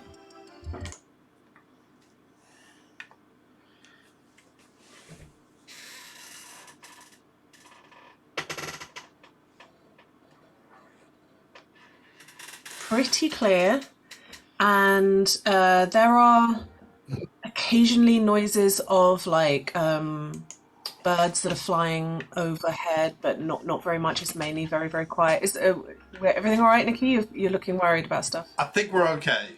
We're all good. I think we're good. We're good. I think Koji probably keep kind of popping out the dome. Yeah. Just to check, but also like a meerkat. But just because also this is kind of unusual for him, so he's the kind of comfort inside, especially the air conditioning is a bit kind of odd. He's a bit like freaked out by the desert feeling like this, so he keeps kind of popping out and looking around and then coming back in. It will probably feel quite cold to you. Every time you pop out to go for a walk, you quickly find that Nevma is walking by your side. So you got a partner or something? Like you got somebody that you might really like? Do you think somebody is happy to live here, to travel here with me? I mean, if there's one person, sometimes there's two. This is true. You and your friend Sunny. He says many words, but sometimes there are a few that are very clever. And you say few words, but sometimes they are very sharp. Yeah, I mean, here's the thing. Sunny is very strong, very wise, very talkative, and you seem super cool, but I will stab you with a poisoned dagger if you speak ill of my boyfriend. That is good. It means that you understand. Yeah. I mean, you can try, but... Oh my god, I think that's so cool. I'm definitely going to try now. Yeah. We have many days. But try not to kill me before I save all of your lives. I mean, for sure. I think probably I'll just draw like a little bit of blood and you'll know that I'm better than you. Okay, we see. Yeah. So... But just a question. Do your friends really know? Do you know what is in Emetifos? Are you really ready for this? It is not a school trip. We shouldn't underestimate us. I know that it's kind of like goofy and whatever, but like, I know. I know. Okay. Is a hard place. I just check. I know. I mean, from the books I've read or whatever, you know. Have you been through here before? I've conceptually been everywhere.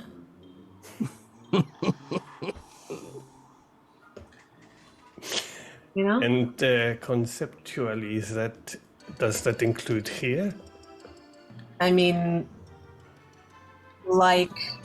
in the way that sometimes you might breathe in and you could get a molecule that the Emperor has also breathed in, you know?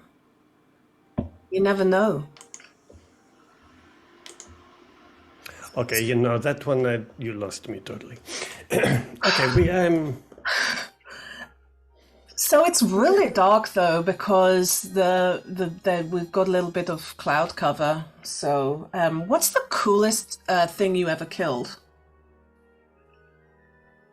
I do not think they are cool. There are things that I kill because if I do not, they will kill me or the people with me. But the creatures in there are not. They are not cool. Some are terrifying and some are grotesque but cool. Meh. Well, there is one that it will embrace you and then kill you with an embrace. That's pretty cool. My God, Horizon's a bit like that.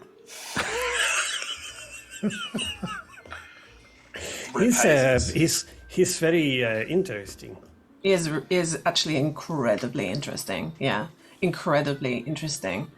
So cool and interesting. And also I'm sort of thinking about how, we fought a lot of things, but, we kind of, some of the things that we fought have actually been kind of cool. Sunny often likes to kill children sometimes.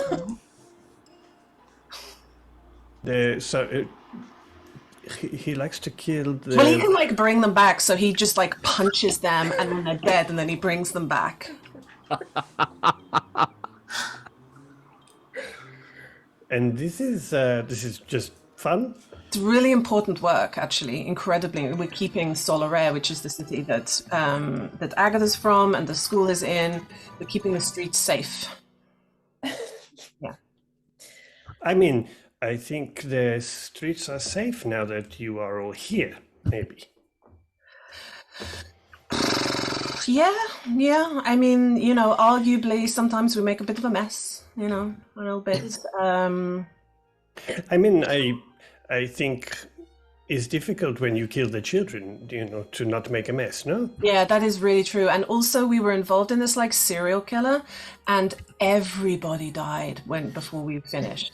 We really tried to save some people, but everybody died. Was the serial killer one of you? I mean, it's interesting, because now that you're talking about it, what is the definition of serial killer? Because we have killed quite a lot, but we don't do it absolutely on purpose, and it's always... No, we do kill... It's not like we're accidentally killing things. We're doing things with purpose, but it's kind of So, where were you born?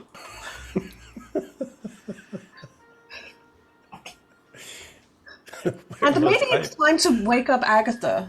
I think maybe we go inside. Yeah, I'm going to wake up Agatha. It's definitely her time to go. Never crawls into the tent, wakes up Agatha. I fucked up. You're going to have to cover so many of my tracks. What did you say?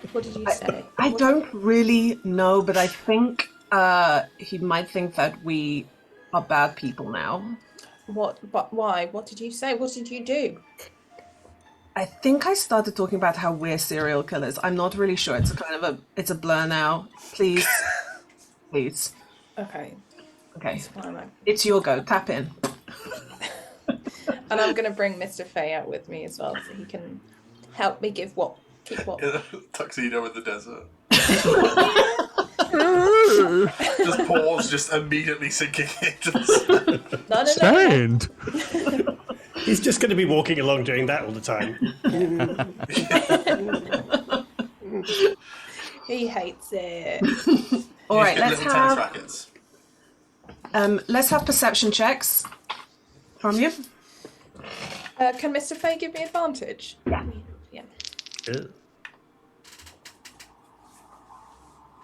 13. It was an 8. Righto. Not quite as good as last time. Can I have D6 rolls from you? Both of us? A 1 again. Also a 1. That's a good sign, though, right? Yeah. Yeah. No, because that's snake eyes. Snake eyes. Yeah, you are. You emerge out of the tent, and I think Koji's just staring into the fire. You alright? Yes, I'm fine. You? Yeah, I'm good. That is with you, the creature. This is, and I pick him up like, when they do the long thing. I'm like, this is Mr. Fay. He is very important. He will help us out. Where did you have him in your bag? Oh, no. I can just, and I bamf him out and then bamf him to appear the other side of Koji. Ah, okay. It's one of those. That's... Yeah, he's actually Mr. Fay, yes? Mr. Fay, yeah, because he's from the Feywild, and he's a little Fey criminal. He's been a bit naughty, so his punishment is being my cat. So they put the Fey criminal with the killers, yes? Wait, what? They put their Fey criminals with the killers? Okay. No, it's okay. It's fine. Right. What did Nesma say? Because she likes to talk. She's picked up some habits from Sunny where she likes to talk, and then she ends up she just wants to make herself seem really cool, but then that often she says stuff like we're bad people or something. And I just want you to know we're not bad people. I am here to guide you. I don't judge people. It's everyone does their best with their life. Anyway, so you are from where are you from? I'm from Solarea. Where are you from? My city was far from here, but so the school is in Solarea also? Yes, school's in Solarea, so that's how I don't know, it's honestly a long story. But wait, you're from not here? Where? No. How far is far?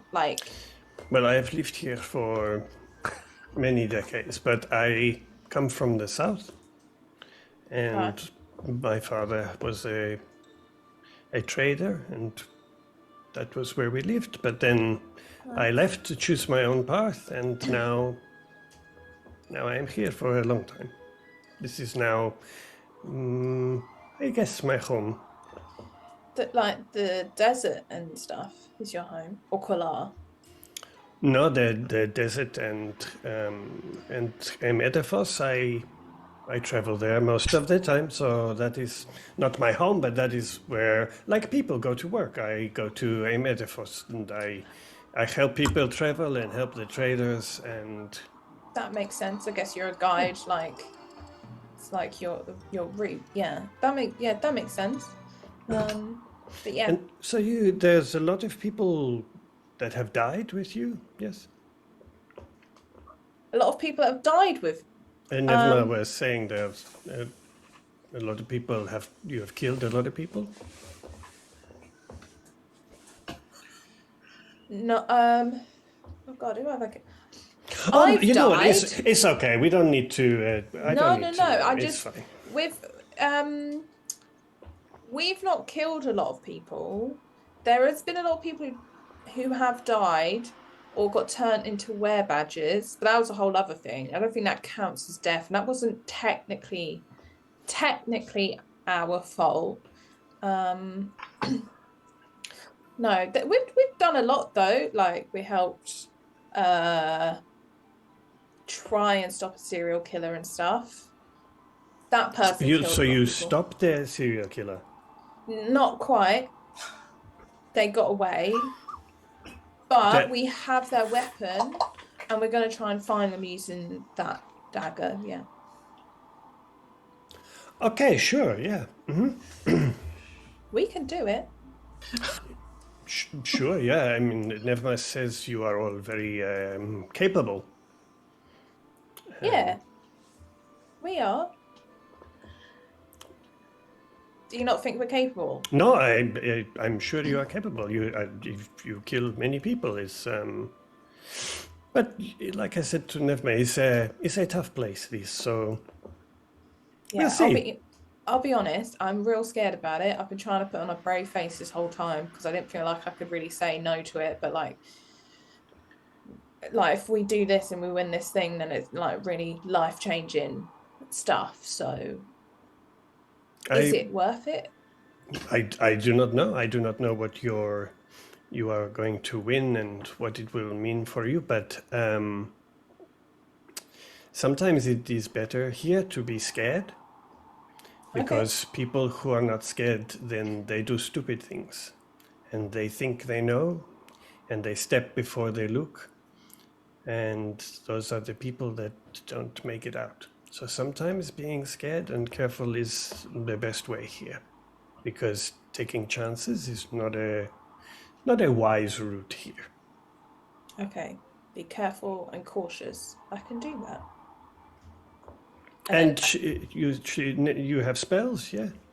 Yeah. Sort of try and do spells and things. I learn magic. Like that's my thing. I like learning magic. That's good. Magic is useful. Yeah, it's like so useful. And you have a weapon also? I have two. She pulls out the two daggers. I thought you were going to say fists. Yeah. I'm ready. Okay, good.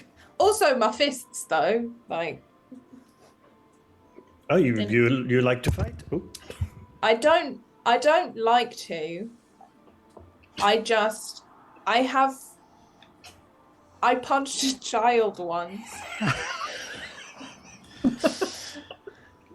But so I gathered your group is not. You do not like children? No, none of you. No, we do. Like I do. I was trying to help them, but By they stole. punching them in the face? No. Like I can't really remember. It was. I think they were mugging me. That was why. But that's just once. That's just once. Sure, just the one child, yeah. Oh my god.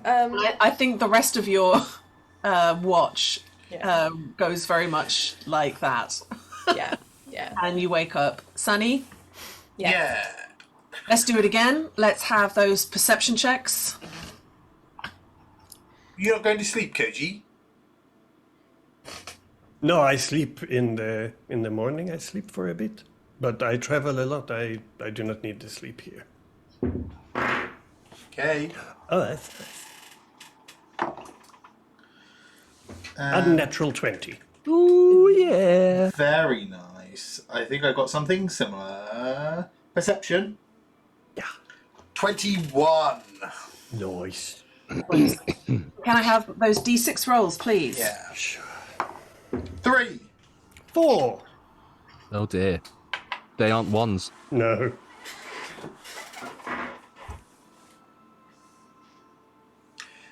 You know we don't need to talk.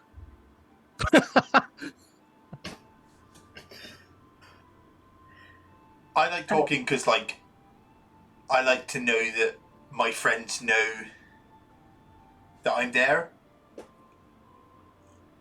But it's mostly it.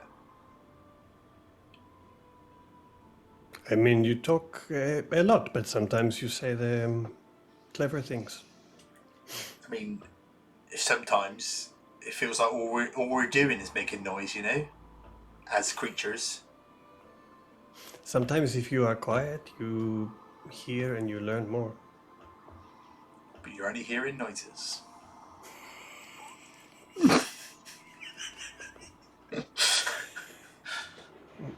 Sure, yeah.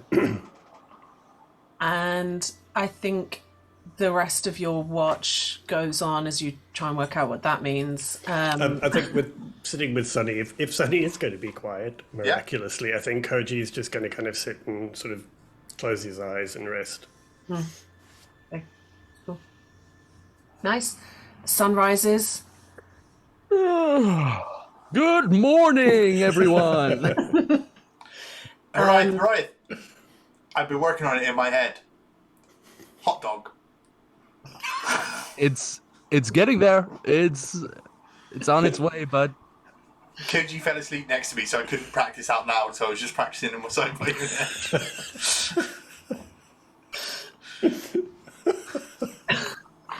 head. You have a little bit of breakfast.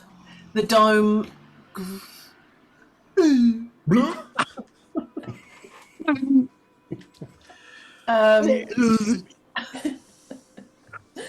And you mount your... Yep.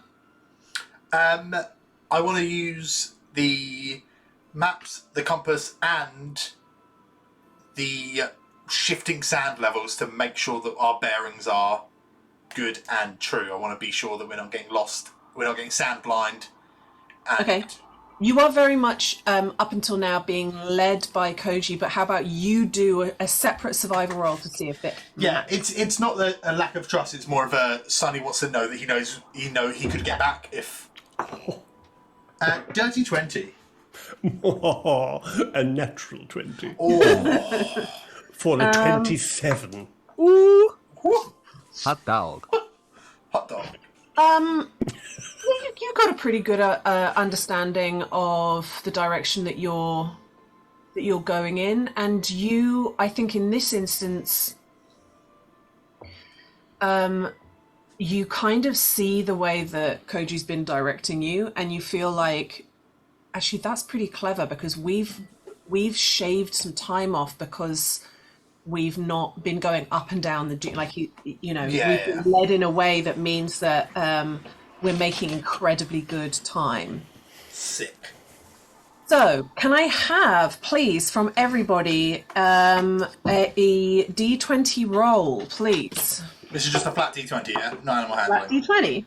And before we take off, I think Koji's just going to sort of go into his saddlebags, and he says to Agatha, "You like the books, yes? You read and you learn the magic books. Yeah.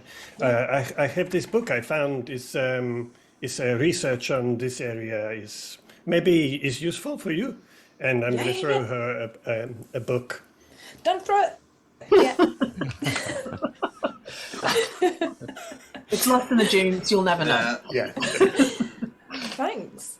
And when you have a look at it, it basically looks like a school book that somebody has sort of scribbled in and made some research information on and things like that. Usborne's Guide to Aerodifos. When you want to have a further look at that, Agatha, let me know and I'll give you some more information on it. But as you're flicking through, you're like, oh, this is like research notes. Amazing. This is amazing thing. When we come tonight, I'm going to read it, all of it. Thank you. Okay, maybe it's helpful. Let's have those D20 rolls. 19. 10. 15. Michelle, can you please roll a D8? Yeah. Oh no. I know what there are 8 of. 1. As you are just setting off on your creeth, you begin to hear this like humming noise. And a huge cloud of insects comes and cloaks you, and you have your like clothing on, but you can see them settling on your clothing and trying to crawl beneath the like layers of it. Koji, you know right off the bat, these insects are quite common in the desert, but they also are, you find some of them in Amer Edifos. These will try and crawl inside you, in your nose, in your tear duct, in your mouth. They will get inside you. And if they manage to bite you, you can get blood rot, which, unless cured, will eventually kill you. Would I know how to kind of get them off you? Like making sure those layers are really good and outrunning them. I can see Agatha being like, you don't tend to like. You don't worry about them for reasons particularly, but you've seen people really, really do an absolute come a cropper. You tend to just let them try. I dare you. Stand still enough. So I will just immediately, as soon as I see, or they get close enough that I know what they are, I'm just going to say, do not let them get into your orifices and your eyes. Orifices, because it will be horrible.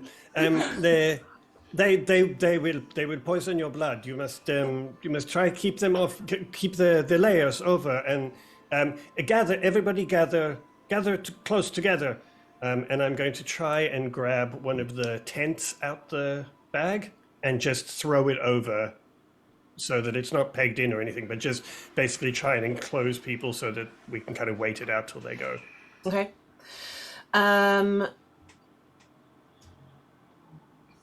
They don't really go because they've sniffed you out. Agatha, the dragonfly. Yeah, Agatha, Cody won't know why. Agatha's just been saying, like, Brennan, Brian, Koji, Sunny. Wait, I know it. I was doing it as a bit. Oh. Have you got it? No. I don't remember. It's in the thing. I don't. Hold on. It's on the sheet. Hold on. Emily, Murph, Lou, Siobhan, Annie. Now you're just naming names. I'm just naming names. That's what Agatha's doing. Sulian. Syrian. Sulian.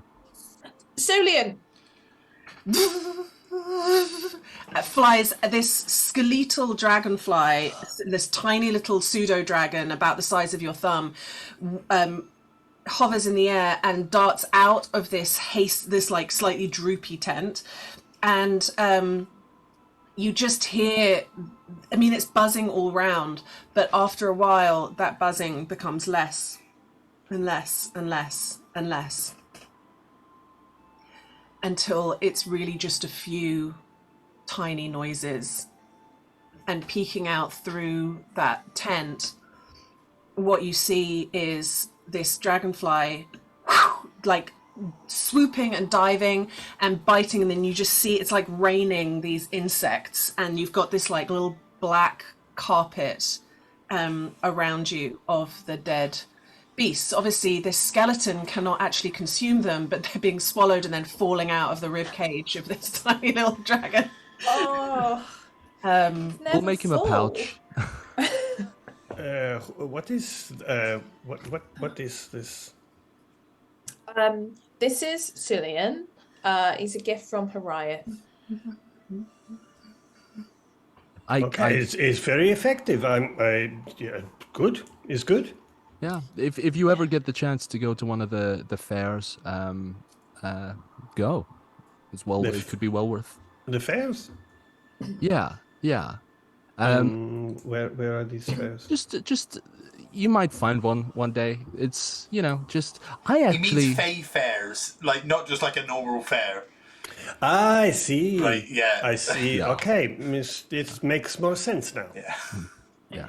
This little pseudo dragon is like jumping happily on the spot, like a really happy Labrador, like a miniature Labrador with wings. He's doing happy bops. I am just going to kind of literally run around sort of and just check everybody is like free of these bugs near their face, particularly any of their.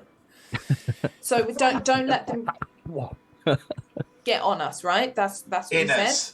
They will crawl inside. So if they're on you, you must get rid of it. Otherwise, they crawl inside, and then they poison your blood. Oh, that's gross. It's not good. It's part of what the ribbon around the eyes and ears is, you know? Yeah. It's not just sand it's keeping out, it's also bees out your eyes. Bugs. Yeah. Bugs. I should wrap my scarf a little tighter.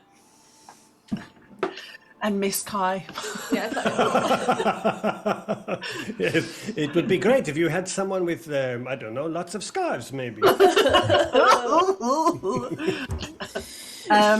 And with that, once you know that you're all like safe, you get back on your feet and you ride.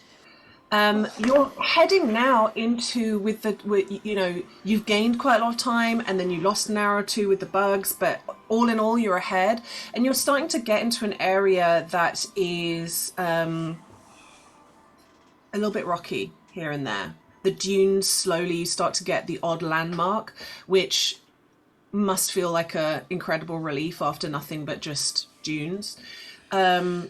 And the odd cactus starts to appear here and there. The flesh is very good, and they're filled with water. Water. Filled with water. Hot dog. Water. That's not me, dude. That sounds like Pete. we don't say water. We say water. Did you hear it? I heard it. It's totally different. Thank you, Koji. Cool. And with, I think that being basically, you see some disturbances. I think what's your passive perception, Koji? Good question. 14, sorry. So I'd say that most people will see, you see stuff on the tops of like rocks and sand dunes. There is more wildlife now that you've come out of the very, very duney area. Vultures, coyotes, things like that. But they're not bothering you particularly. They see you, they watch you ride by. You're going way too fast for any animal really to kind of catch up. And it's beginning to get to the end of the second day. Set up camp in a rocky area. You're starting to get saddle sore, are you, Horiath? You know, it's been a while since I've been astride a beast for such a long time. I'm getting a bit sore. It's tough on the taint, isn't it? Mate, no, this is what you're doing wrong. You've got to lift up a bit, like hover over the seat for when you're going like especially fast and stuff. It kind of keeps the the gooch. Yeah, the perineum. Okay. That's. I would argue that's three words too many for talking about the space between my balls and my asshole. That's why we You put have words. powder. That stuff's really important. You got to. Right. You can't just give a literal description of something. You know, things have names for a reason. Also, if you don't ride properly, then sometimes you afterwards you cannot have the children because your balls are too. It's true. Oh, my mother would love that. He just dumped his girlfriend, so Yeah. he's not knocking anybody up anytime soon. He's also, he's in it a bit, but that's okay, bud. Yeah. Yeah, it's it's good things, like you've got friends. Oh, Agatha, you didn't even try. Wow. You didn't even try. No, I appreciate that. I like, appreciate it. It's fine, right? Like it's your family's all good. You got to see your dad. Like, I still don't know where my sister is. But that's Wait, what? That's not my fault. I just felt like I need to say it just in case. Yeah, no, I don't know where she is. She could be How many sisters have you got? just the one. Just the one. She's not in the Feywild, or like? She like you? Is she really like super cool and nice and kind of goofy? Kind of. If by Has she got all a of magic that, rabbit as well? No, she's got a snake. I hope that doesn't Different say vibe, it. isn't it? It's Different a vibe. very different vibe, yeah. Does she ride the snake? That is a very rude question, Sonny. You can't just ask He wouldn't someone even that. know it's his sister. I mean, I hope they don't do that stuff in the Fae. You know, I do feel like I just don't want to know. So Are you worried about your sister? Like, yeah, I am. Yeah, but Can you it's scry? fine. Maybe you could scry on her. I can't. I don't know how. Does anyone know how? We could send her a message or something. yes, Sonny could message her maybe. I don't know. Like, I don't know her, so I don't know her. Like, I mean, you can, if she's because there's only one. Because I know that you can message home. You've got like a special thing, haven't you? Yeah. What, me? Sorry. Yeah. Yeah, we are currently talking to you. I kind of thought you were talking to. I wasn't looking at you. I was looking off into the distance, pensively. Yeah. mate, you've got no pensively looking over to the distance because you might step in quicksand or something. Cool. You know? Cool. Good to know. Be aware. Yeah. No. The stone that I have doesn't necessarily speak to people that I want. It's just to whoever is around the other stone. And I haven't used it for a while. We're getting into bits. I apologize, Koji. You're not talking to your family right now? Yeah, what's happening? Well, no. Do you have family, Koji? We know that you have a mother and a father, but you have siblings, Goji? No, I have no family no more. Okay. None any. But I'm so sorry. and so your family is not very close, no? No, we're very close. You just don't know where they are. Yeah, well, they're a whole plane away, so it's quite difficult to. Where's your home, Koji? Yeah, do you have a house somewhere? A house? I cannot travel with a house. I sleep out in the wilds. Oh my god, you're Every really night? nomadic. That's cool. It's my work. I travel all the time. Why am I going to pay somewhere in the town for stay empty all the time? Yeah. I sleep in the tavern if I am in the towns. It's good. Like, but where do you get your letters sent? To the way stations or to the Copper Ghoul? I get messages at the Copper Ghoul and at the way station if I have work. I pick the message up when I get there. You are being paid. There's not so much urgency out here. I get the messages when I get them. Okay. And you are getting paid for this, aren't you, Koji? This is what I do. Yes. Yeah. Good. They pay me No. because I am the best here. So, but yes, they pay me. I just wanted to make sure for this particular trip that it had been funded. I realized that we hadn't actually given you any money. So. I would not bring people here for no money. Great. Makes sense. Great. So you're being quite elusive on the whole where you come from thing. I'm sorry. We were kind of beating around the bush. It's not a problem. I've been elusive in the past too. Is it if it's a touchy subject we can Not everybody have happy beginnings. No. And sometimes things happen in your life that is part of a previous life.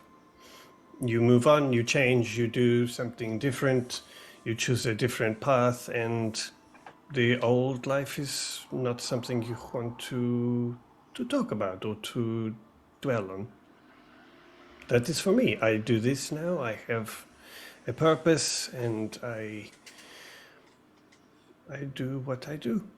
But I do not need to dwell on the past, and I do not need to keep revisiting.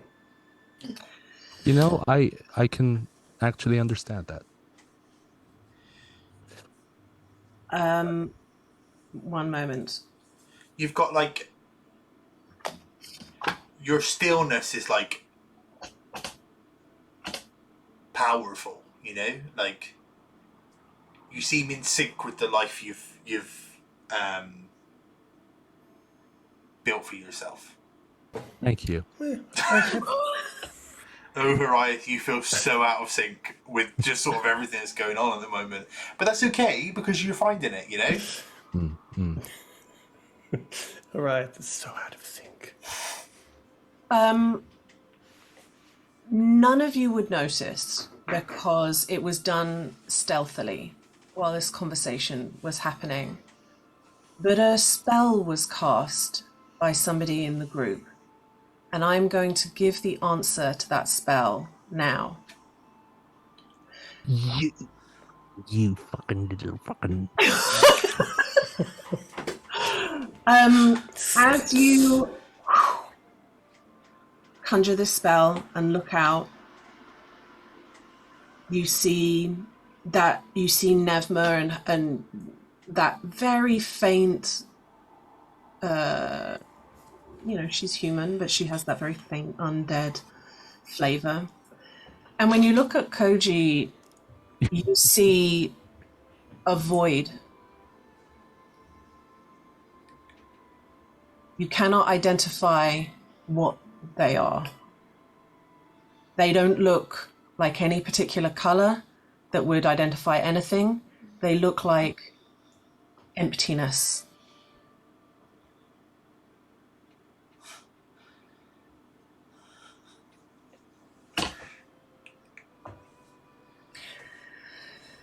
And as the pink sky turns to purple, food is made, conversation is had, and the conversation quickly moves to watches and stuff. Agatha, are you reading the book? Yes, please. All right. Roll investigation. Thank you.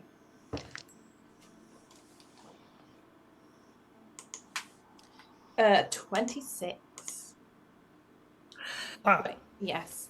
26. Speed reading through this book.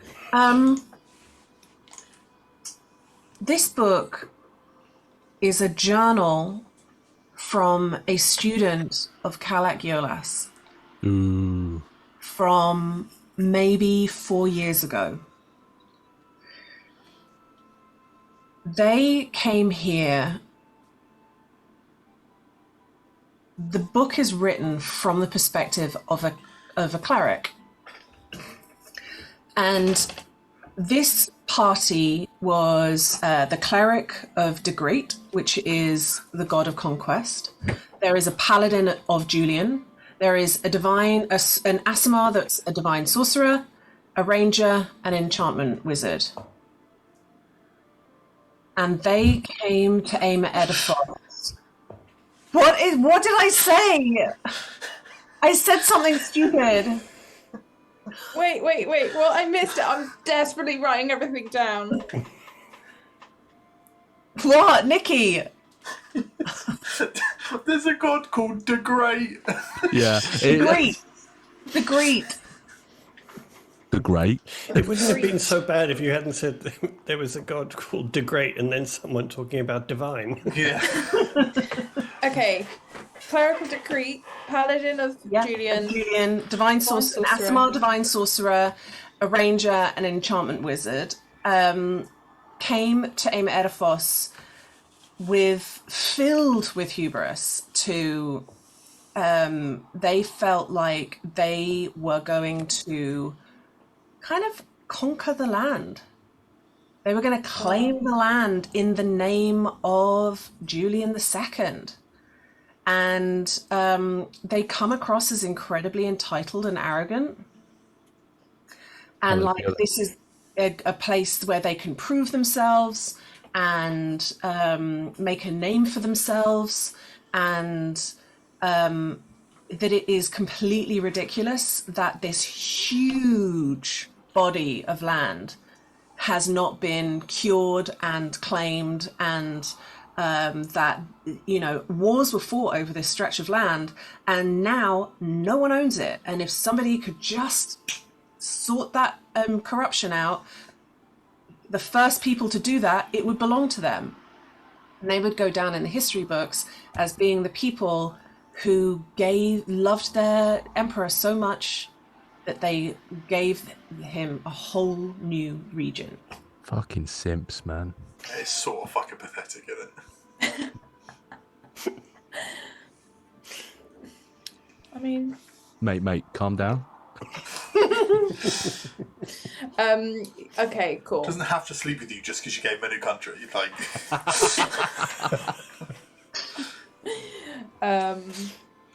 Cool.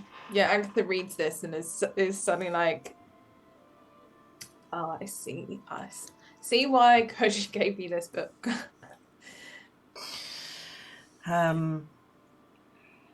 Cool. In that chat about the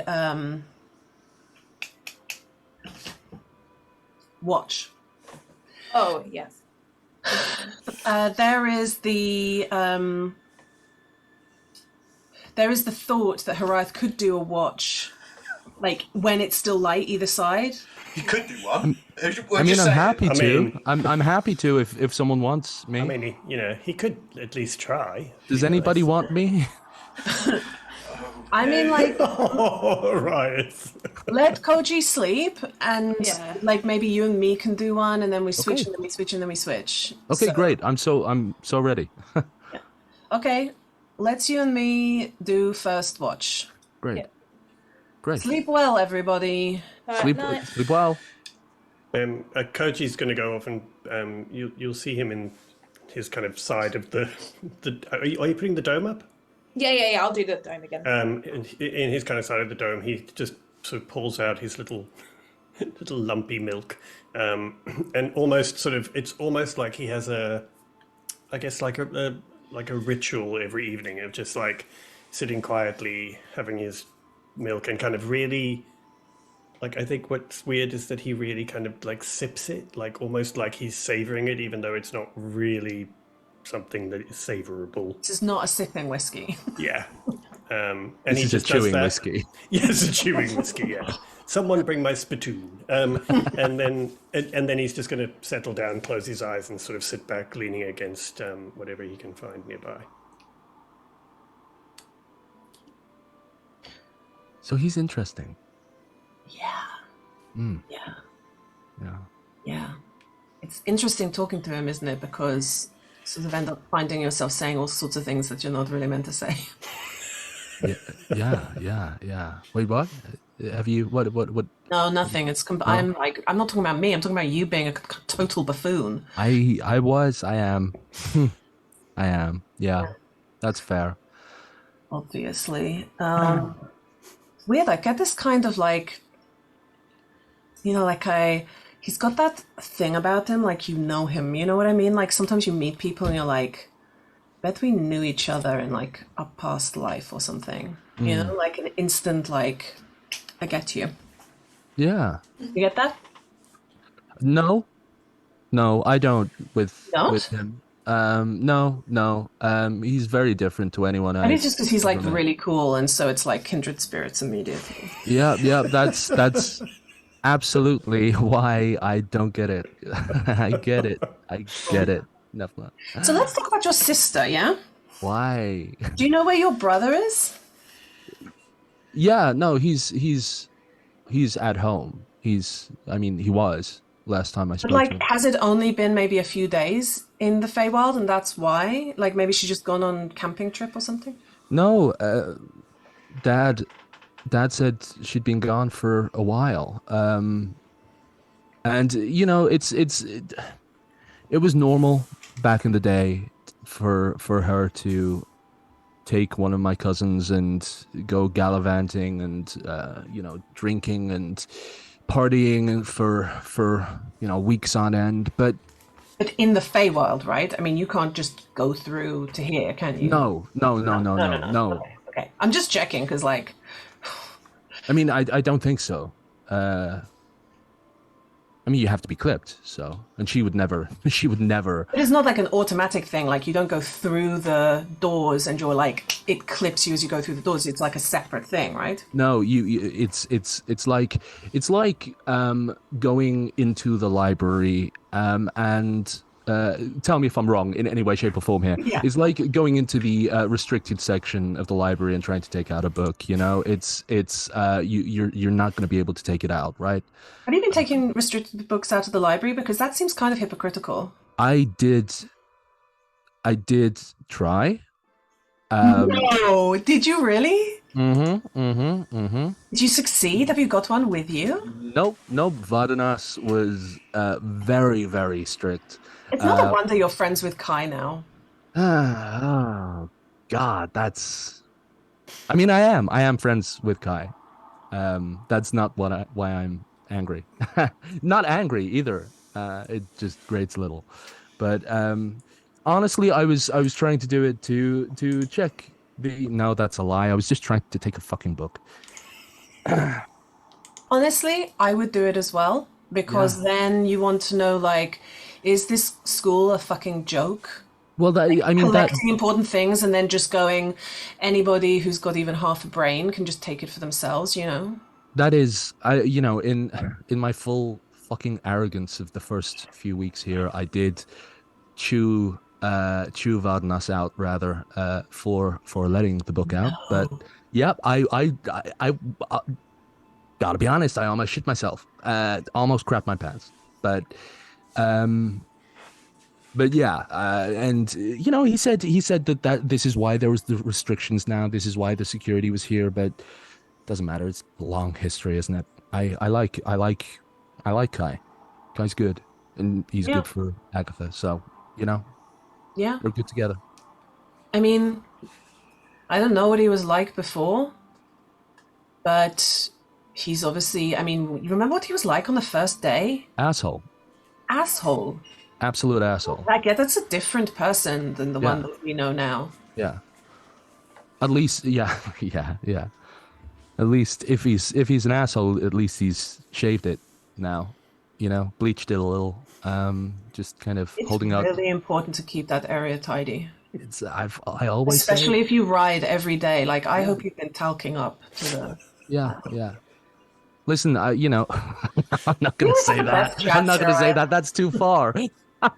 Sorry, this is Tom saying it's too far. I mean, look, sand gets places, and you got to be careful. Yeah.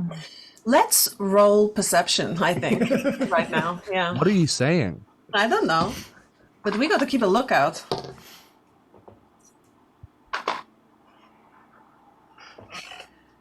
What'd you get? I've got a +5, so 9. All right. Roll a d6, please. Yeah. Cool. Roll a d8. Oh, don't make me roll more. Keep rolling. 7. Rolling. What? 7. You're talking.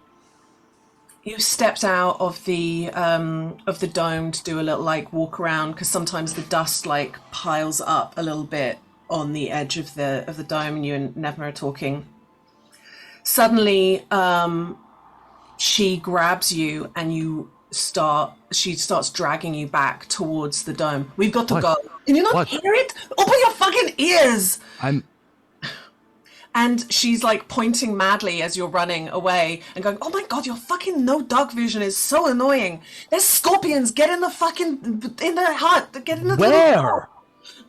And you go diving into the hut. Just in time as you dive in, you hear the kunk and you see the chitinous Claws. Pause. Claws, not pause. Claws. Fucking Christ. Scorpion paws. Toe beans. of several giant scorpions coming up against the dome. No, I can't have not seen them. They weren't there. Do you think I fucking conjured them? I don't know. Am I really that bad? You just hear this, like, it's this constant, like, loud clanking as you're now surrounded. All in all, there are 4 scorpions who are around the dome. Shit. Like, testing it to try and see if there's a way of getting in. One climbs on top and starts... I mean, do we have to just sit here watching them, or we're safe in here, right? That's what Agatha said, so I'm not going to wake anybody up. Yeah, but like...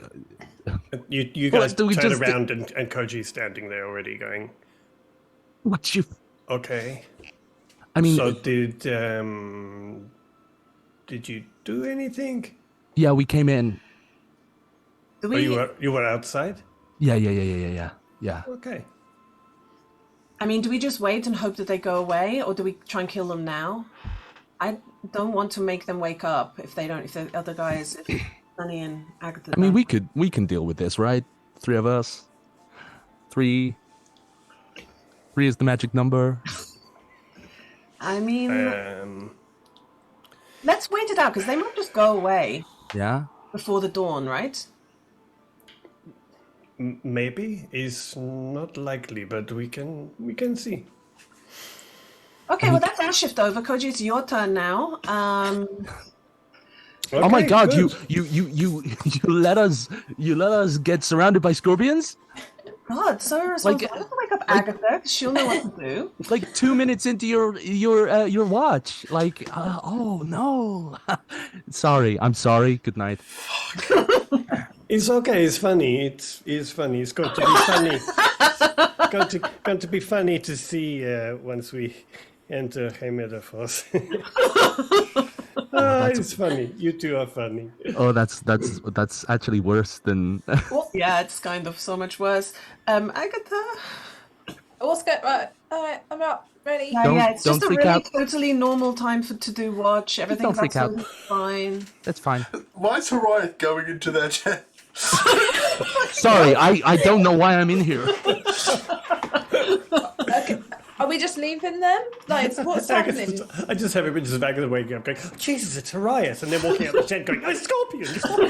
Yeah. Oh, it's happening. How long does this last? Is going to be totally safe until, like, forever?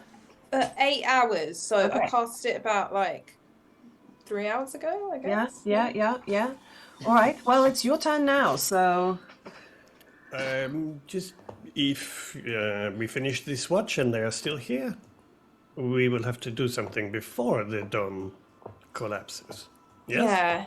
Yeah, because I feel like I could maybe try and recast it again, but I might cast it and accidentally they'd all be in here with me. Yeah, that's not a good, really not a good move. Yeah. And then you'll be in here with it? No, maybe not. Okay, so we're just gonna sit and keep and we're just gonna watch these scorpions. Like, what if something else comes? They correct me if I'm wrong, but they can't see inside, can they? No. Okay, so so we just wait. If they cannot see, we are here. Maybe they will go, but normally they are pretty relentless. So we'll see. Maybe you could make the fire it's going out a little bit. Oh. I think Koji's just going to try for a bit and kind of distract Agatha by sort of asking her to do stuff that doesn't require her to look up. Yeah. When there's like a quiet moment though, Agatha's going to reach into her satchel and pull out her little flask that she always has topped up that she wasn't going to break open at this early in, but she's like, do you want to try some of this? What is? Oh, it's just mead, but it's like mead that my dad makes, and it's like the best mead in the city.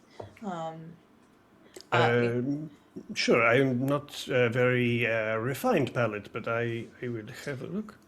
That's what's great about it. It's like it just tastes good to everyone.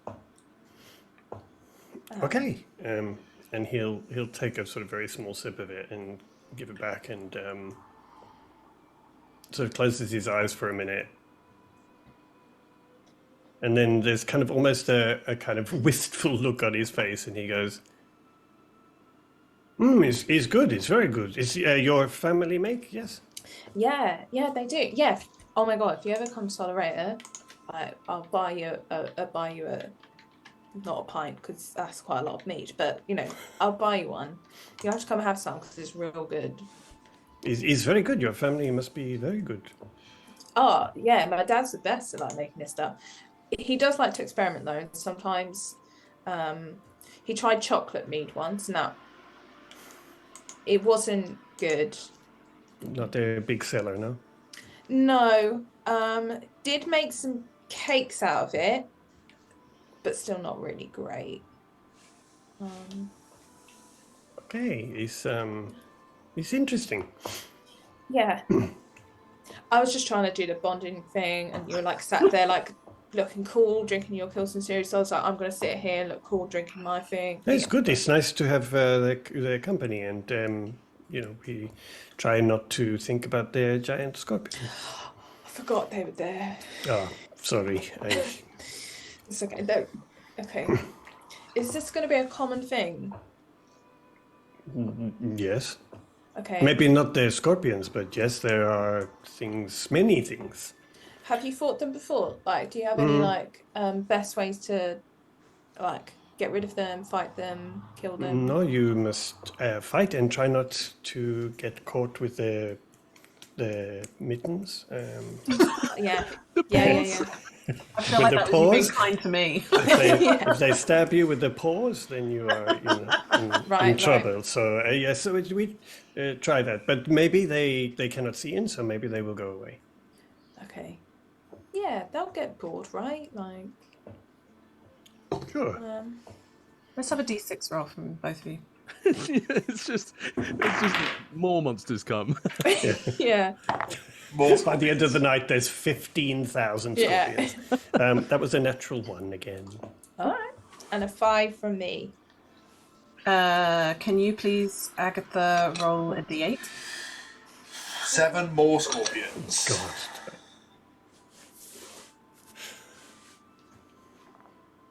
Three. I hated that look. I know hated that face. Listen, we always know there's always a bigger fish, Yeah. We know there's a big fucking worms out here. Well, I do at least. Not As you are sitting there talking, and I feel like every time Agatha is kind of like the noise of the sort of stabbing and the like testing of the dome, and that you've got Koji kind of trying to get your attention back, which is why I didn't really do perception checks. I feel like a combination of all of that, you're just not going to get much done. But Koji just keeps dangling his keys. Look, Agatha.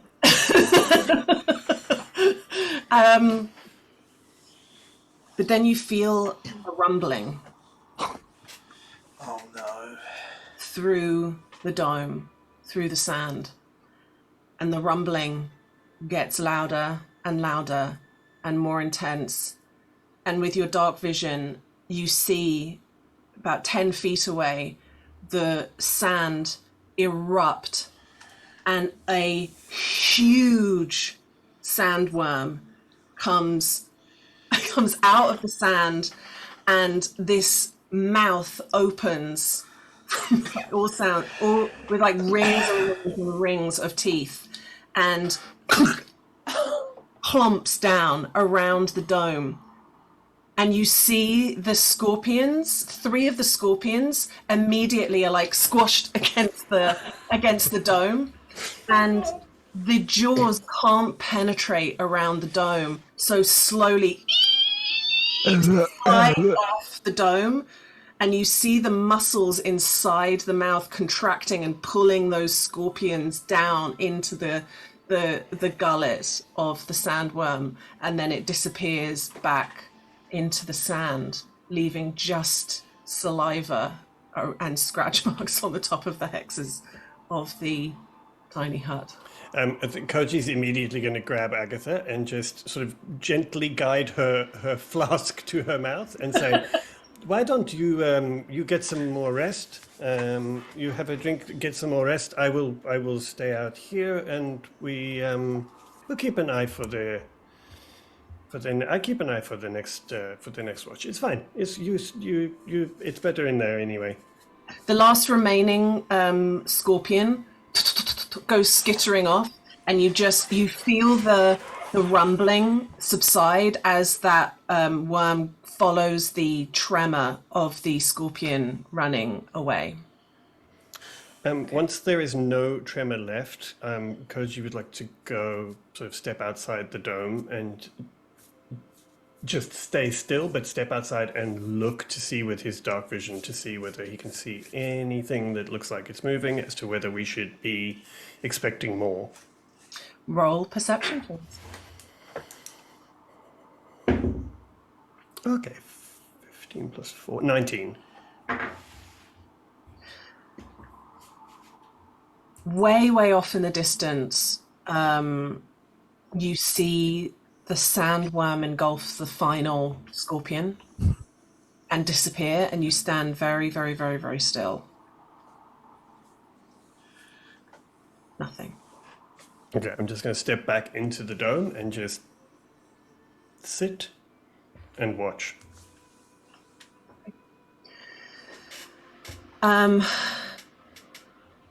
If you don't wake Sunny... I'll wake Sunny for sure. She's like, go. I'm just like... Are you okay? Yeah. I think it's fine. There were scorpions. Oh, okay. And they were on the dome. Right. And then a big old worm just came and ate them and tried to eat us. But the dome is still up. How big was the worm?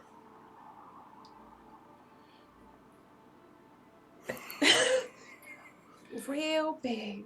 How, like, was it bigger than the dome? Yes. Like, why? It was wider than the dome. Yeah, like, this is the dome, this is the worm. Oh, so it was like a baby worm.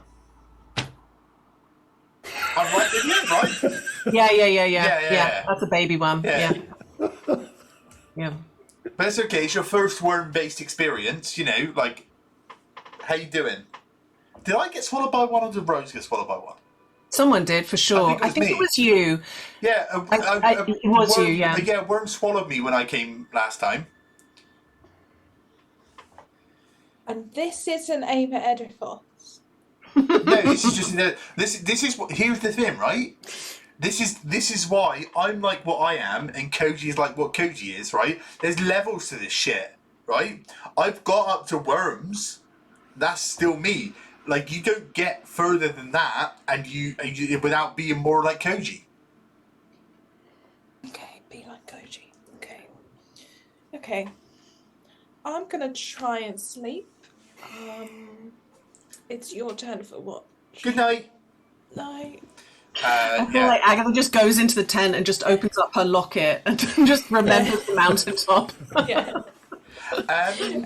Immediately regrets every decision ever. Lydia, you can either use my passive insight or I can roll, but I would like to roll an insight for Koji drinking the Kilsensu, the little ritual.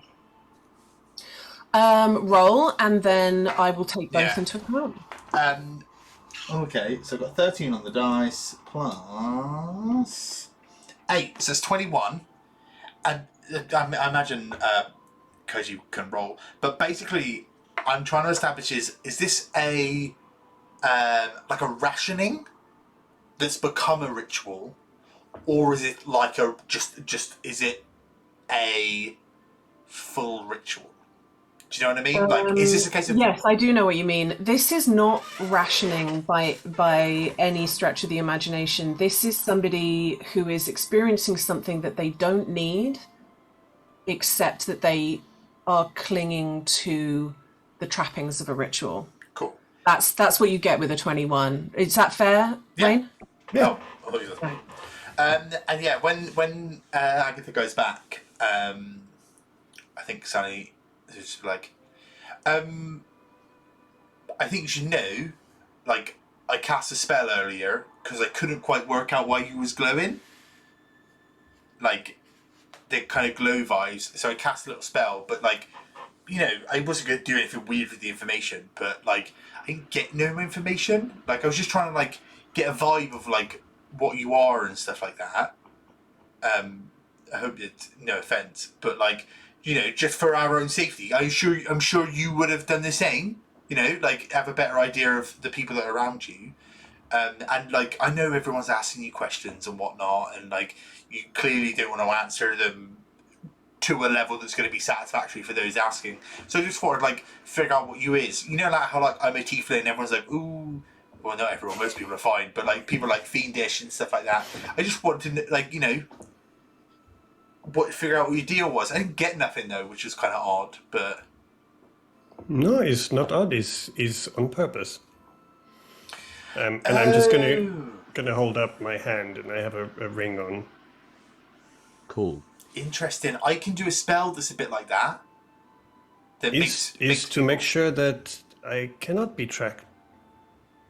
So it's like all types of like tracking and stuff, and that's smart. That's smart. That is why. But it's good that you look out for your friends. But I think the questions are some questions I do not want to answer, and some questions that I think will not matter when we are in Emedifos and we have to focus on survive.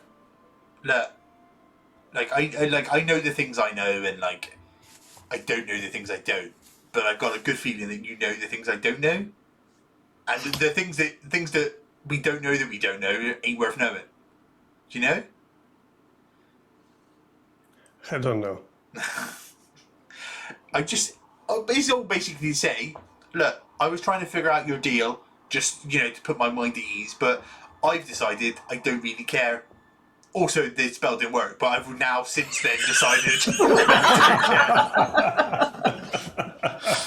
I didn't want to know anyway. Yeah.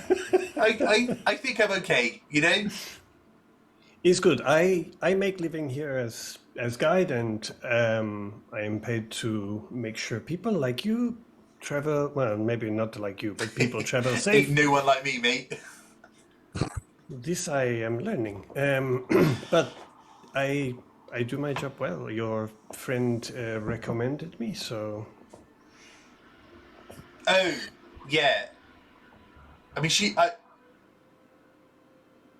I don't really know her, but yeah, I don't think you've met her at all. I didn't met her. Like, I just heard about her through Horiath. So, I mean, if she says she's my friend, then more power to her. But like, I ain't never spoke to her. Wow, your friends are. It's very complicated. Yes. I think basically I'm just like, yeah, I'll be friends with anyone mostly. Like, there's some people that I'm like, no, but even then I'm like, well, maybe they need a friend. So. Yeah, you're some right. People I'm like, no, and then then I'm like, yeah, okay, maybe, yeah. Which is that's so clear. And you're you've been here, but not to Emedifos, yes? Well, like, because I'm from Kalar, and like I do a lot of like the racing and stuff, and I do like multiple days out in the sand. So like when I say here, I don't mean like this part very specifically, but like I'm familiar with worms and stuff, and like the scorpions and the sands and all that stuff. I just know it's not something to be taken lightly. This is good. It's good. I think your friend Agatha is a little bit freaked out, but this is first time. It's understandable. Absolutely. Just before we came here, we took her on holiday because I like me knowing what the desert's like, and I've heard horror stories about what Emedifos is like. I was like, I don't want you to think that everything outside your hometown is all scorpions and worms. So let's go do a holiday first. And I'm very glad we did, because it's been pretty much scorpions and worms from our time here. This is true, but maybe you will need the holiday again after. Maybe, like, that's really not a problem. Yeah. If you survive, the holiday may be a good thing. Yeah. Do you? Perception. D6. Sorry to interrupt, No. but let's have it while you're chatting. Yep. What?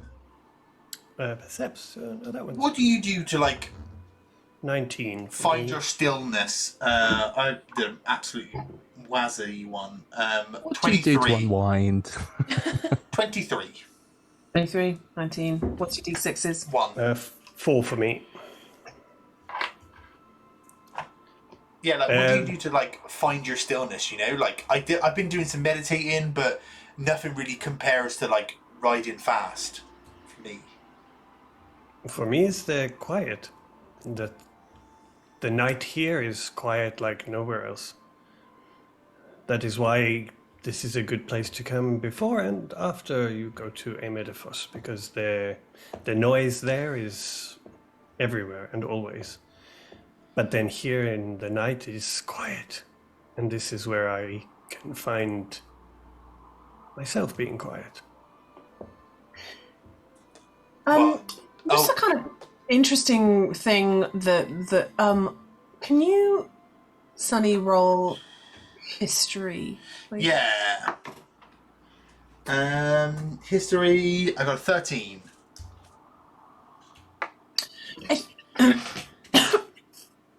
Choking on my own spit. God, you could have said anything. Lumpy air, as Chris says. You could have just said I needed to cough. You didn't say I'm choking on my own saliva, Lydia. I'm choking on my own liquids. I think in your your early education in Kolar, your kind of regular education before the Divisia Sensus, you weren't taught about Emedifos, but the only thing that you would know, because it's regional information, is that Ephemerus was always a sandy region, but didn't have that much desert before Mythenfold became Emedifos, because Mythenfold was an extremely lush land, and that informed that whole side of Ephemerus. And when that became a cursed land, the desert kind of took over and took over and took over, and now is basically a big block of desert. So that is like the only piece of information really that you sort of you know from Empire side of things. Well, look, let me leave you a bit of quiet. I'm just going to go check on the Creeth and see if they've somehow managed to sleep through that worm attack. I'm guessing you push them into the thing. I know it's not really a very big dome, but like they're on. If you... So I'm just going to make sure they're calm and like, all that stuff. Riddled with scorpion stings. Just welts everywhere. Oh. They're spooked, but they are fairly tough animals, and the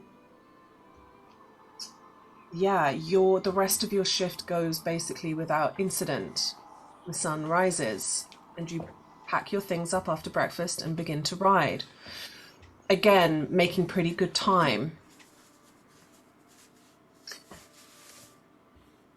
And you do begin to see a difference. You've been through this rocky kind of area. The sand around Kolar is like white. Bleached sand. Piles and piles of pillowy, soft dunes. And when you were in that rocky region, it became a little bit richer, a bit more yellowy orange. And you start to see, as the day's ride goes on, that you're getting more cloud cover now, and the ground is getting darker. The sand is becoming a little bit darker. Not necessarily brighter, but a kind of desaturated terracotta kind of color. Can I get D20 rolls from everybody? Fucking D20 rolls. 14. 4. 15. 11. Cool. You ride like the wind through this day. So fast. You gain so much ground. I think, Sunny, knowing that you've done that, you've been doing that kind of like survival role that first day. Again, you're realizing that you are being very, this person is good with the land and has cut off, you're riding extremely fast, extremely hard, but you're also taking off time just because you're taking clever routes. Yeah, I think something's less concerned with pathfinding and more with like D&D. More concerned with like making sure he's got his bearings, so that because the big thing that happens, right? Sandstorm, everyone gets lost and scattered, and you're like, fuck, now I don't know where I am. So he's conscious of making sure he's got his bearings. He's checking the compass because like that's how they're gonna not get lost. Because what if Kuji? You should probably be extra careful and check the campai.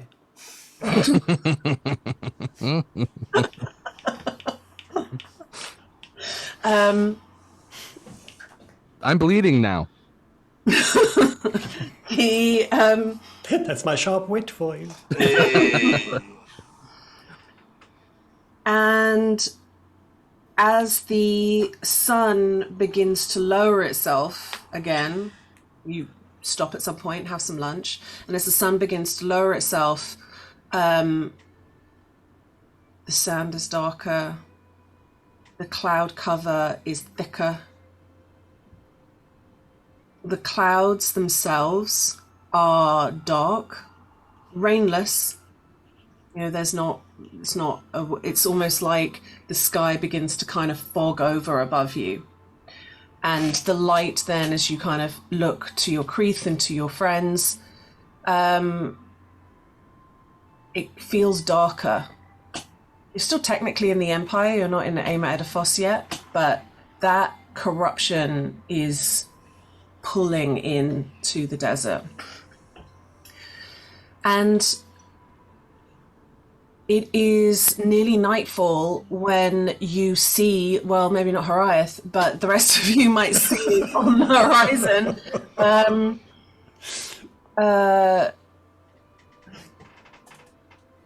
wooden, where there was horizon, you're now seeing wooden, like, what's the word that I'm looking for, like a kind of wall along, and then it raises up into this wooden structure of like towers and watchtowers. Like a campus or like a barracks or... Yeah, a little barracks and wall going out either side of it. And you ride in towards the Last Hope base station. Hey. The doors, the gates open for you as you ride in. You see a number of people who are manning the gates and in watchtowers do a kind of like this to Koji as you enter in. Koji's a half nod person, right? Oh, totes, yeah. And inside this barracks is busy and kind of there's a lot of animals there, there's a lot of people there, there's not a single person that doesn't look absolutely hard as nails, though. They're all armored up and ready to fight. They're all weathered looking, and you see several people who are up watchtowers. From time to time, arrows raining out over into the other side. And I think we'll pick up there next week. It's a good time to stop. Ooh.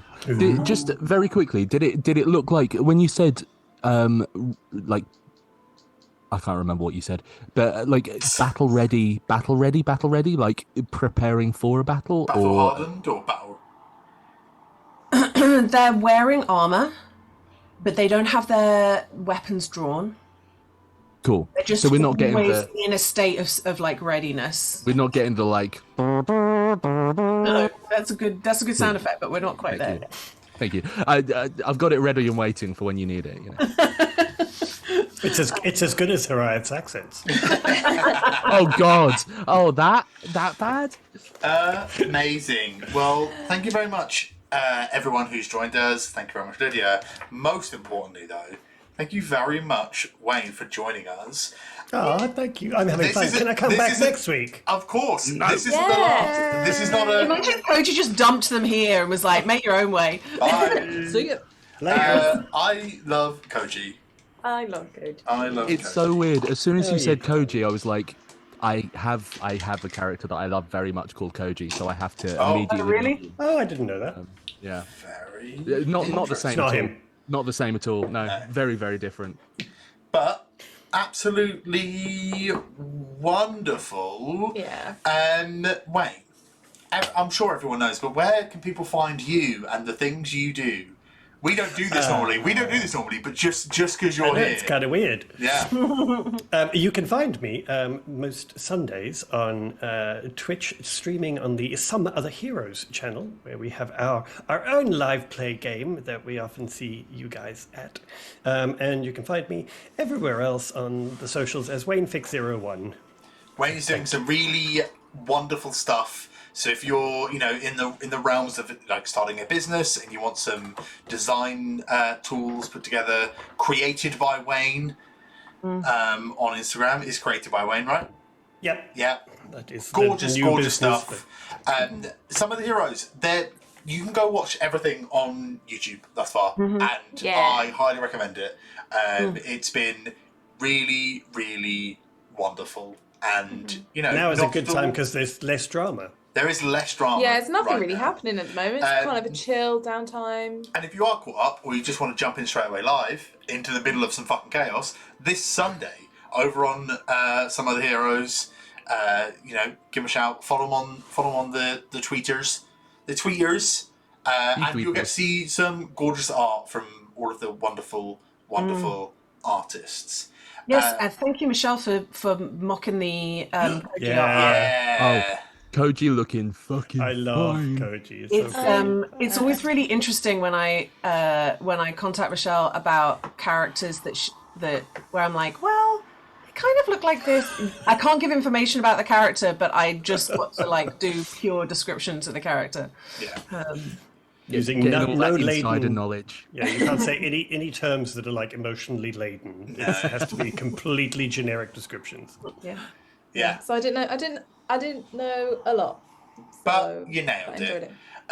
You can find us same time next week, same place, 7 p.m. GMT, Wicked Game RPG. Yeah. Let's do it. Bye. Bye, everyone. Bye-bye.